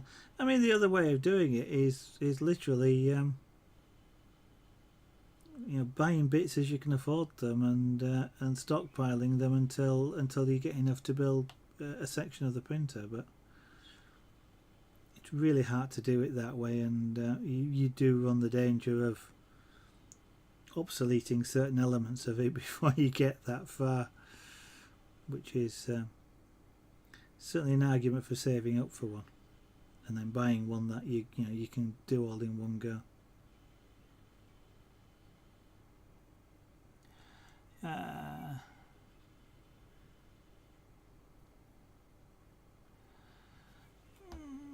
Don't know. I mean, the thing about Kickstarter is you never know VAT in that respect, Trumpito, because it's a pledge value, which would already include it, and generally speaking, they're not multiple currencies, so you've got no comparison against what it might be in another currency or another country where you don't have VAT. The one that catches you with Kickstarter is if it's like an American one, or in my case, non-European, because of the import duty. You get caught on import duty because that's not prepaid, or not generally speaking prepaid. So, like with the 3D, the little 3D Delta printer, it's quite likely I'll get caught for import duty on that, which I took that into consideration. I was looking at the price of it because it is American, an American project, and it was something like $179, which for a printer of that size is cheap. So I'm kind of not under any real illusions of the fact that it's not going to compete with some of the well, they think it might, but I don't actually think it's going to compete with some of the more pricier machines, shall we say. But I sort of had to convert that into pounds and then go, but I'm going to get VAT and I'm going to get import duty on top of that. Is it still a reasonably priced printer? And it wasn't bad. But it was kind of close to the point where when you add those two on it, it's maybe not as excellent a value as it looks at first. And then you start thinking, well, if it's really that good, at some point it'll be imported by somebody, and it'll be the same price, and then you can look at it that way. But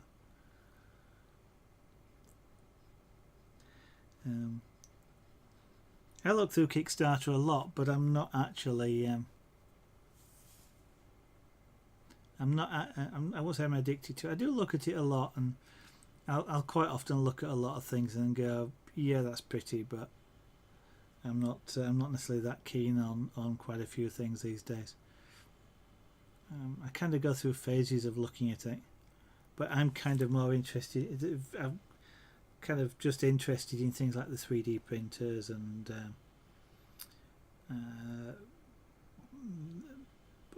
extrusion pens and N-scale model railway.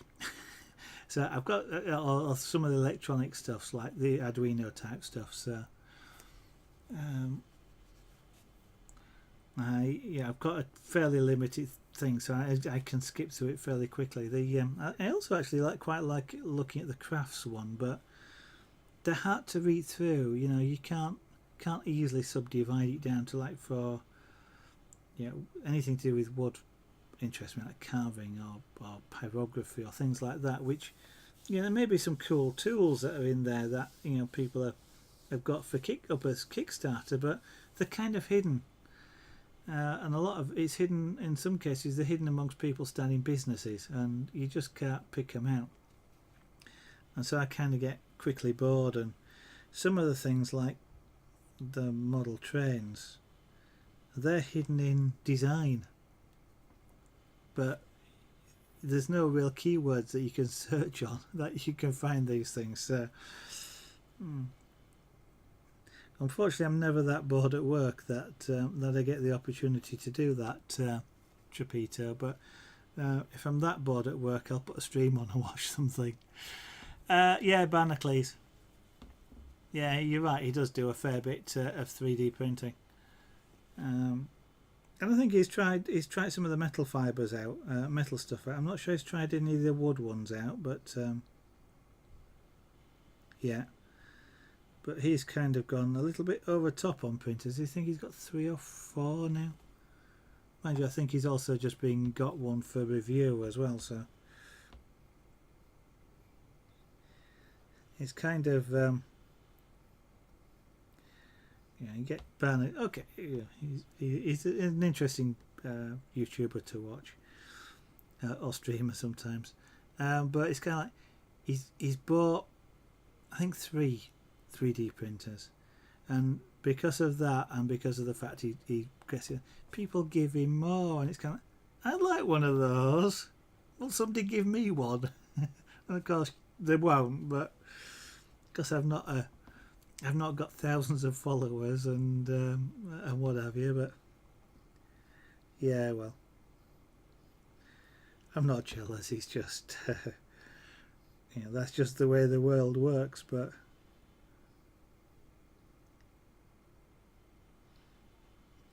it always seems to work that way. The people that have these things or could afford them don't get given them. It's like your celebrities and things like that.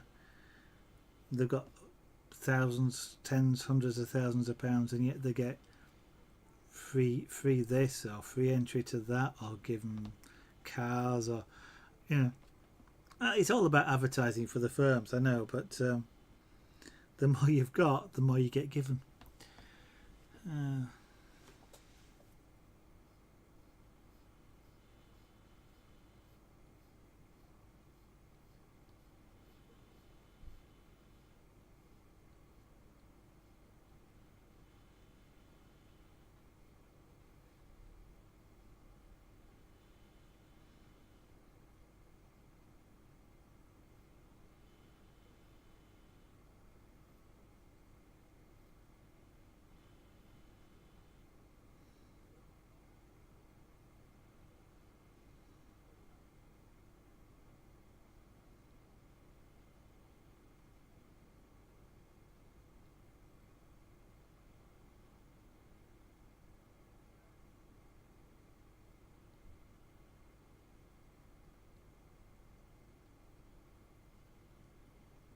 Now this is intended to be grassland, but what I'm going to do when I've finished is take something, probably a scalpel blade, and actually scratch grass out of it. So what I'll do is remove the surface coating to the wood underneath and create lighter grass. And because I do that, what it'll do is it'll go back to sort of being quite white wood, and what I'll do is go over with the pyrographic tool again, just to darken that down a little bit and apply a little bit of colour to the leaves. So if you were aware of my intention to put grass here and wondering why I'm not, that's what I'm intending to do with it. So you could say a little bit I'm going mixed media on this.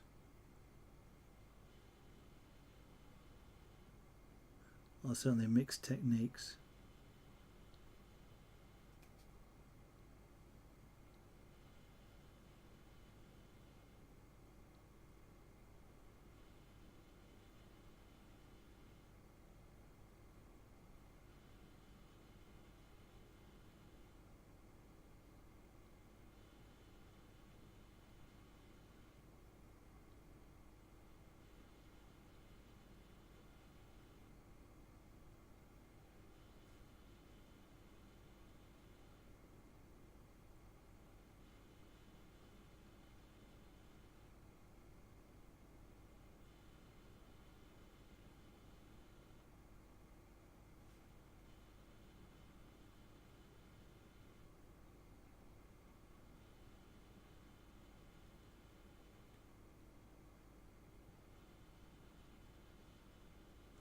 This thing's picked up a hair again from somewhere.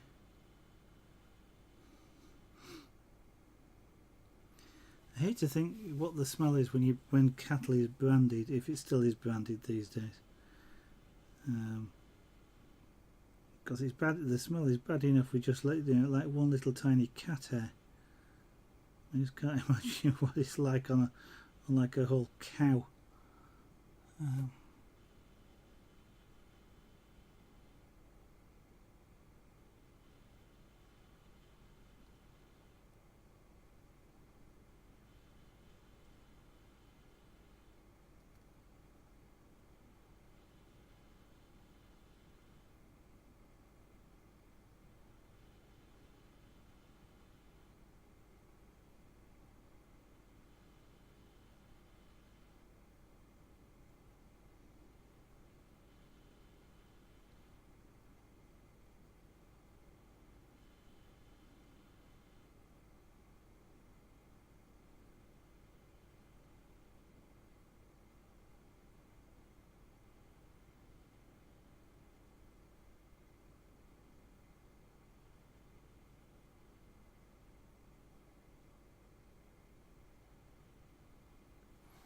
that mark there that you see there, incidentally,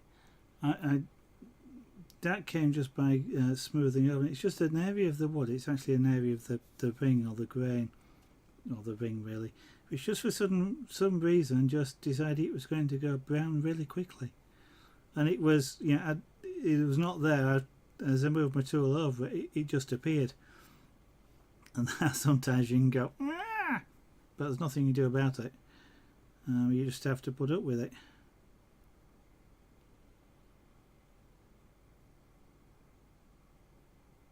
I guess I could, if it really bothered me, I could try sanding it down or applying a little bit of solvent to see if it would disappear. But as I say, this is grassland, so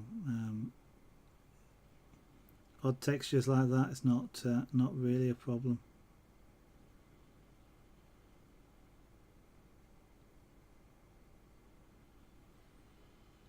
So do you watch Barnacle quite a lot? Theme Hospital. I guess you must follow him.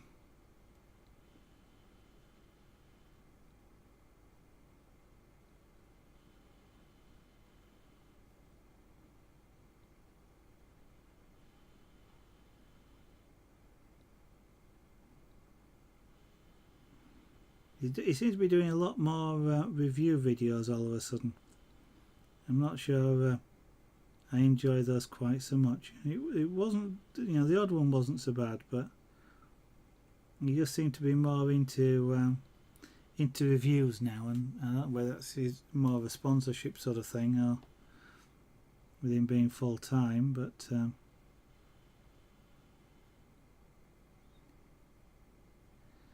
I quite like his coding videos. It's an interesting style he's got, but it works quite well.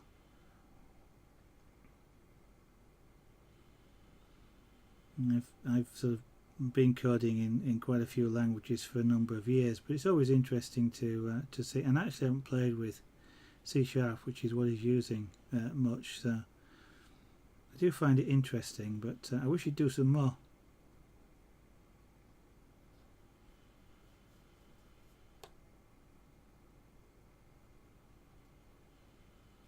Yeah.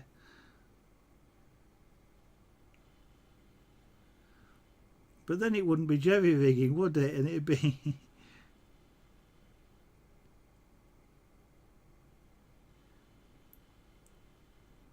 so. It was though kind of whilst it was a fun thing to watch, it was kind of why bother?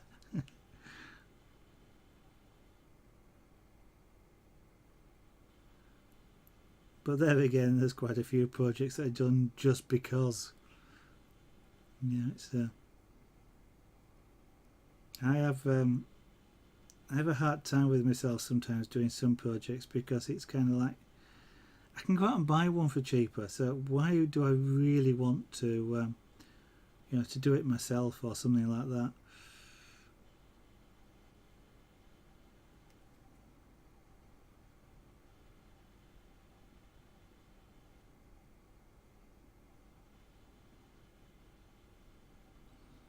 I'm kind of a little bit that way with the 3D printer because I'm not. It's by no means going to be particularly useful to me. It's going to be a toy, but in my case as well, it's going to be an interesting thing for producing some levels of art. So it sort of is a half justified sort of thing, but it really is just going to be a toy. Oh, sugar.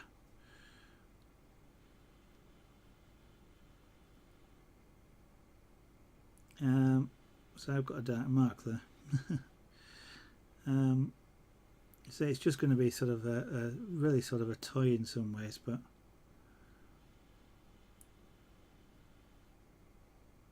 that's kind of the way I had to look at it. But it could be interesting to do some art stuff.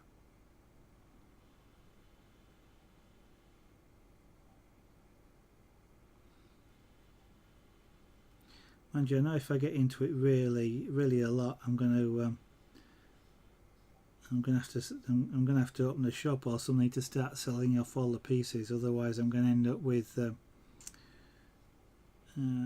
A, with nowhere to keep anything, and B, run out of money with buying plastics.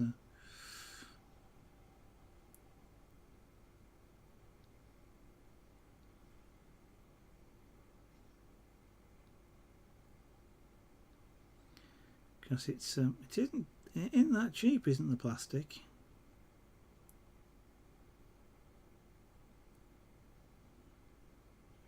I do a fair bit of electronics. Well,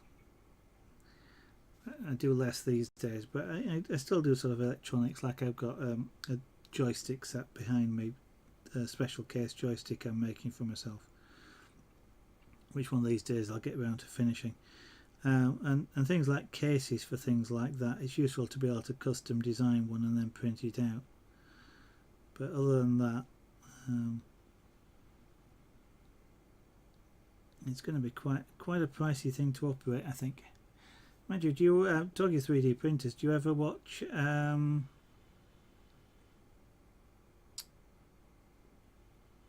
you ever watch a bloke whose name has completely escaped me, who streams his 3D printer quite regularly and hosts other people, and his name has gone completely? Gluten-free gamer.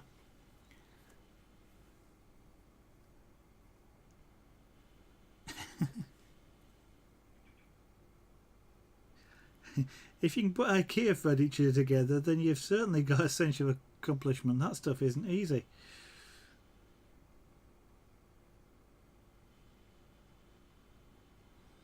The Moonmist 7, that's a lovely name. Thank you very much for following. I do appreciate you doing that. That's a really sort of interesting name.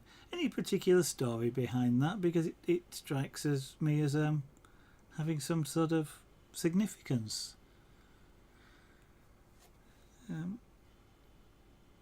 Yeah, some of the whilst the instructions are clear, they're clear when you understand. So I think sometimes putting IKEA stuff together, or any flat pack furniture, can sometimes be an interesting experience.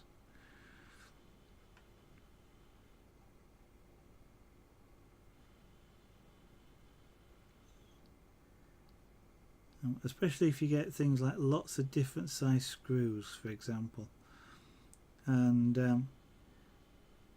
I've put not furniture, but I've put some kits together where what they'll do is they'll do an exact to scale drawing or picture of the right screw or bolt or whatever it is, so you can go, that's that one, by lining it up and looking at it and working out which ones.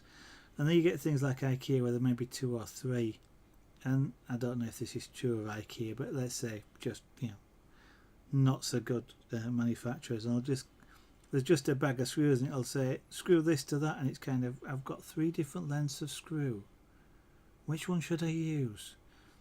And they don't think, they think it's obvious because they build these things, they think it's obvious, and unfortunately sometimes I don't.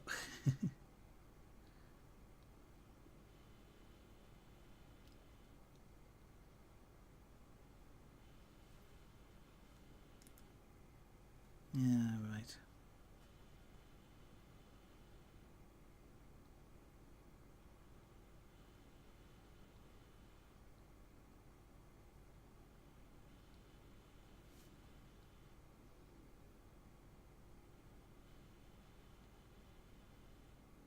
Okay. As I'm coming up here, it's sort of showing it. I'm fading it out. It looks a bit more harsh as a fade on the screen, on the stream, I think, than in actual presence here. But I'm gradually fading it out. It'll get to. I may leave just at the horizon a real pale line, but it will be light anyway. So not quite sure, but it's dark here and gets lighter, and then the sky is dark and it's got lighter. I might apply a bit more colour to the light, and then once we've got that far and I've scraped some grass into this, final finishing and texturing then on the I was about to say the giraffe. This is an elephant. I can tell the difference. I can't always speak the difference, but that's an elephant. That's a giraffe. That's kind of done. That's just a in art terms, that's a fill. It's filled up the space, given some context to the image. That's the main image in this particular case.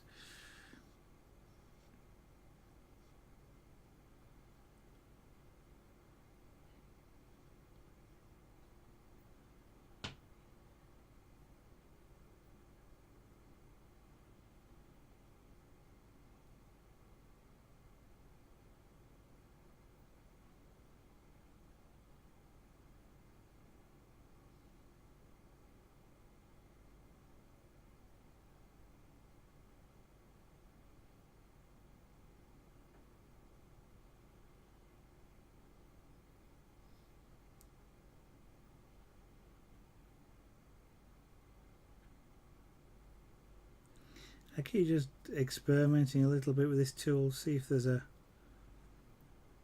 way to use it where I get really smooth marks. I mean, one of the reasons you get marks is because the tool stops in a particular place, and lifting it off the wood and putting it down again generally creates a mark if you're not careful about how you do it. I'm kind of just experimenting here to see if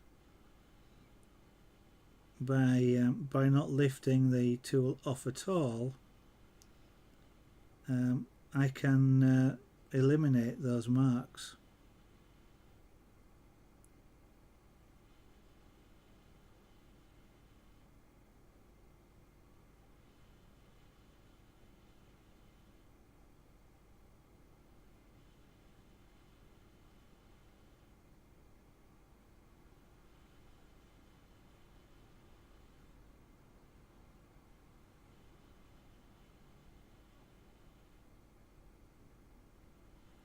I mean, in theory, the fact that I stop and move backwards and forwards here has the potential to create a mark.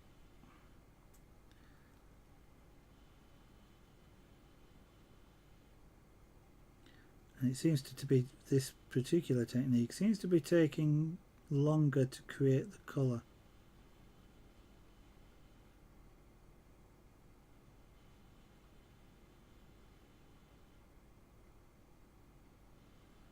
Maybe it's just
don't know about down there. and a large termite hill. Not quite sure I understand that, Comet Trumpeter. Actually, if it was a termite hill, you'd just make a hole where they would be, and... Oh, I see. So some of these... Yeah. Well, I suppose, you know, they if my knowledge of animals and where they might be is it's the right sort of... Is it the right sort of geography for termites out there? Not that sure. My knowledge of animals and their habitats is poor, to say the least.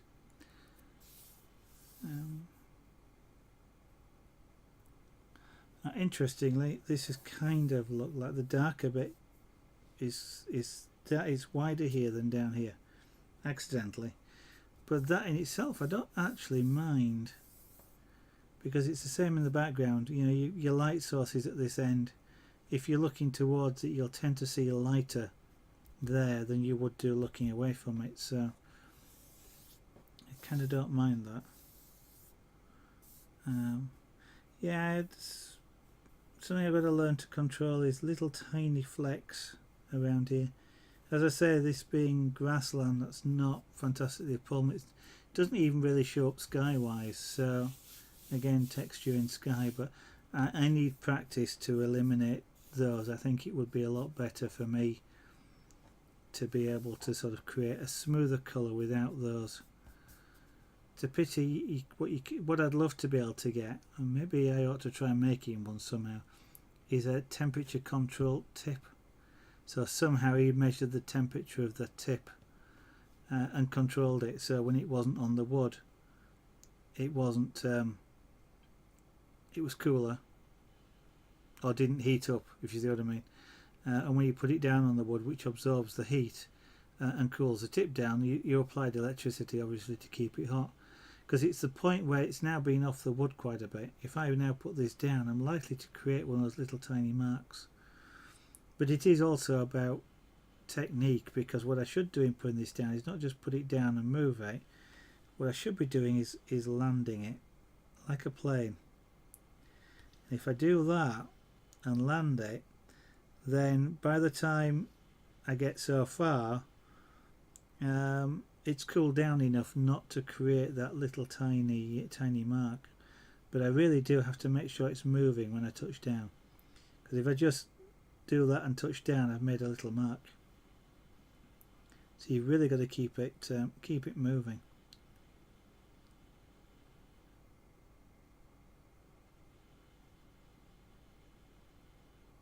Although, you know, it's part of the way my artwork looks, so you know, that's part of the art, so to speak. But anyway, I've just put that pyro tool away, and I'm going to turn the pyro machine off so I don't accidentally burn myself, because I think I've done enough for tonight. I've done a reasonable amount. I'd love to be able to do it faster. That's a lot more practice with a tool, because that was turned up. The dial goes to 10. Unfortunately it doesn't go to 11, but it goes to 10. That was turned up to 8, which is quite hot. I certainly wouldn't normally run any of the other tools at that temperature, but the bigger tools need more heat. Well, they need more power to get to the same sort of heat as a small tool. If I plug this writing tip in at that setting, it would be glowing orange, and yet the other one is not even it's not even glowing, isn't the other one? So it's you know, it's about practice, learning the right temperatures, and being able to do these sorts of things really smoothly, and just recognizing that it does take time. It takes a long time to do these things. Anyway, as I say, it's relatively warm here in the studio. I've been sort of over the top of a I'll say it's a hot tool. It's a bit like being over the top of a candle. Candle doesn't put out a lot of heat, but when you're really close to it, it does warm up the air that you're in. So I'm quite warm. I'm looking forward to cooling down. I'm going to get myself a drink, shut the windows. It's dark here now in the UK, and I'm going to have a rest and check out some of the things, Graya, that you did send to me. Thank you. So just as a final thing, if there's anybody that's watching that isn't following, I encourage you, like Moon Mist 7 did, to follow the stream. I'm very grateful to you for doing that, and to anybody who does follow the stream. Anybody also that would like to can also follow me on Twitter, where there's a tweet goes out when I go live. So if you like that sort of notification, then that may help. And I tweet when I go live. I don't tweet my breakfast or any other meal for that matter, so relatively safe to follow in that respect.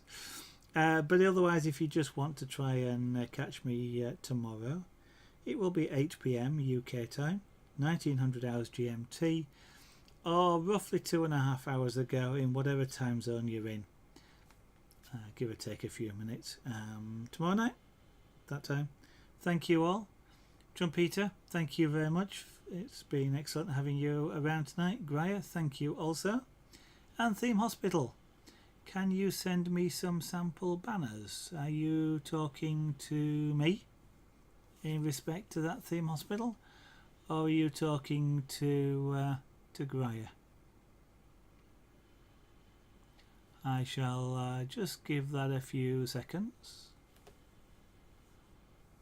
I'm assuming you're talking to Graya with respect to stream graphics. But yeah, no, I thought that was the case. Okay. I was wondering then what you might have meant. Some banners I can do, but they're Punchcraft banners. That's the only thing I think of as a banner, but or could be a banner. Anyway, thank you all. Thank you very much. See you tomorrow. Bye bye.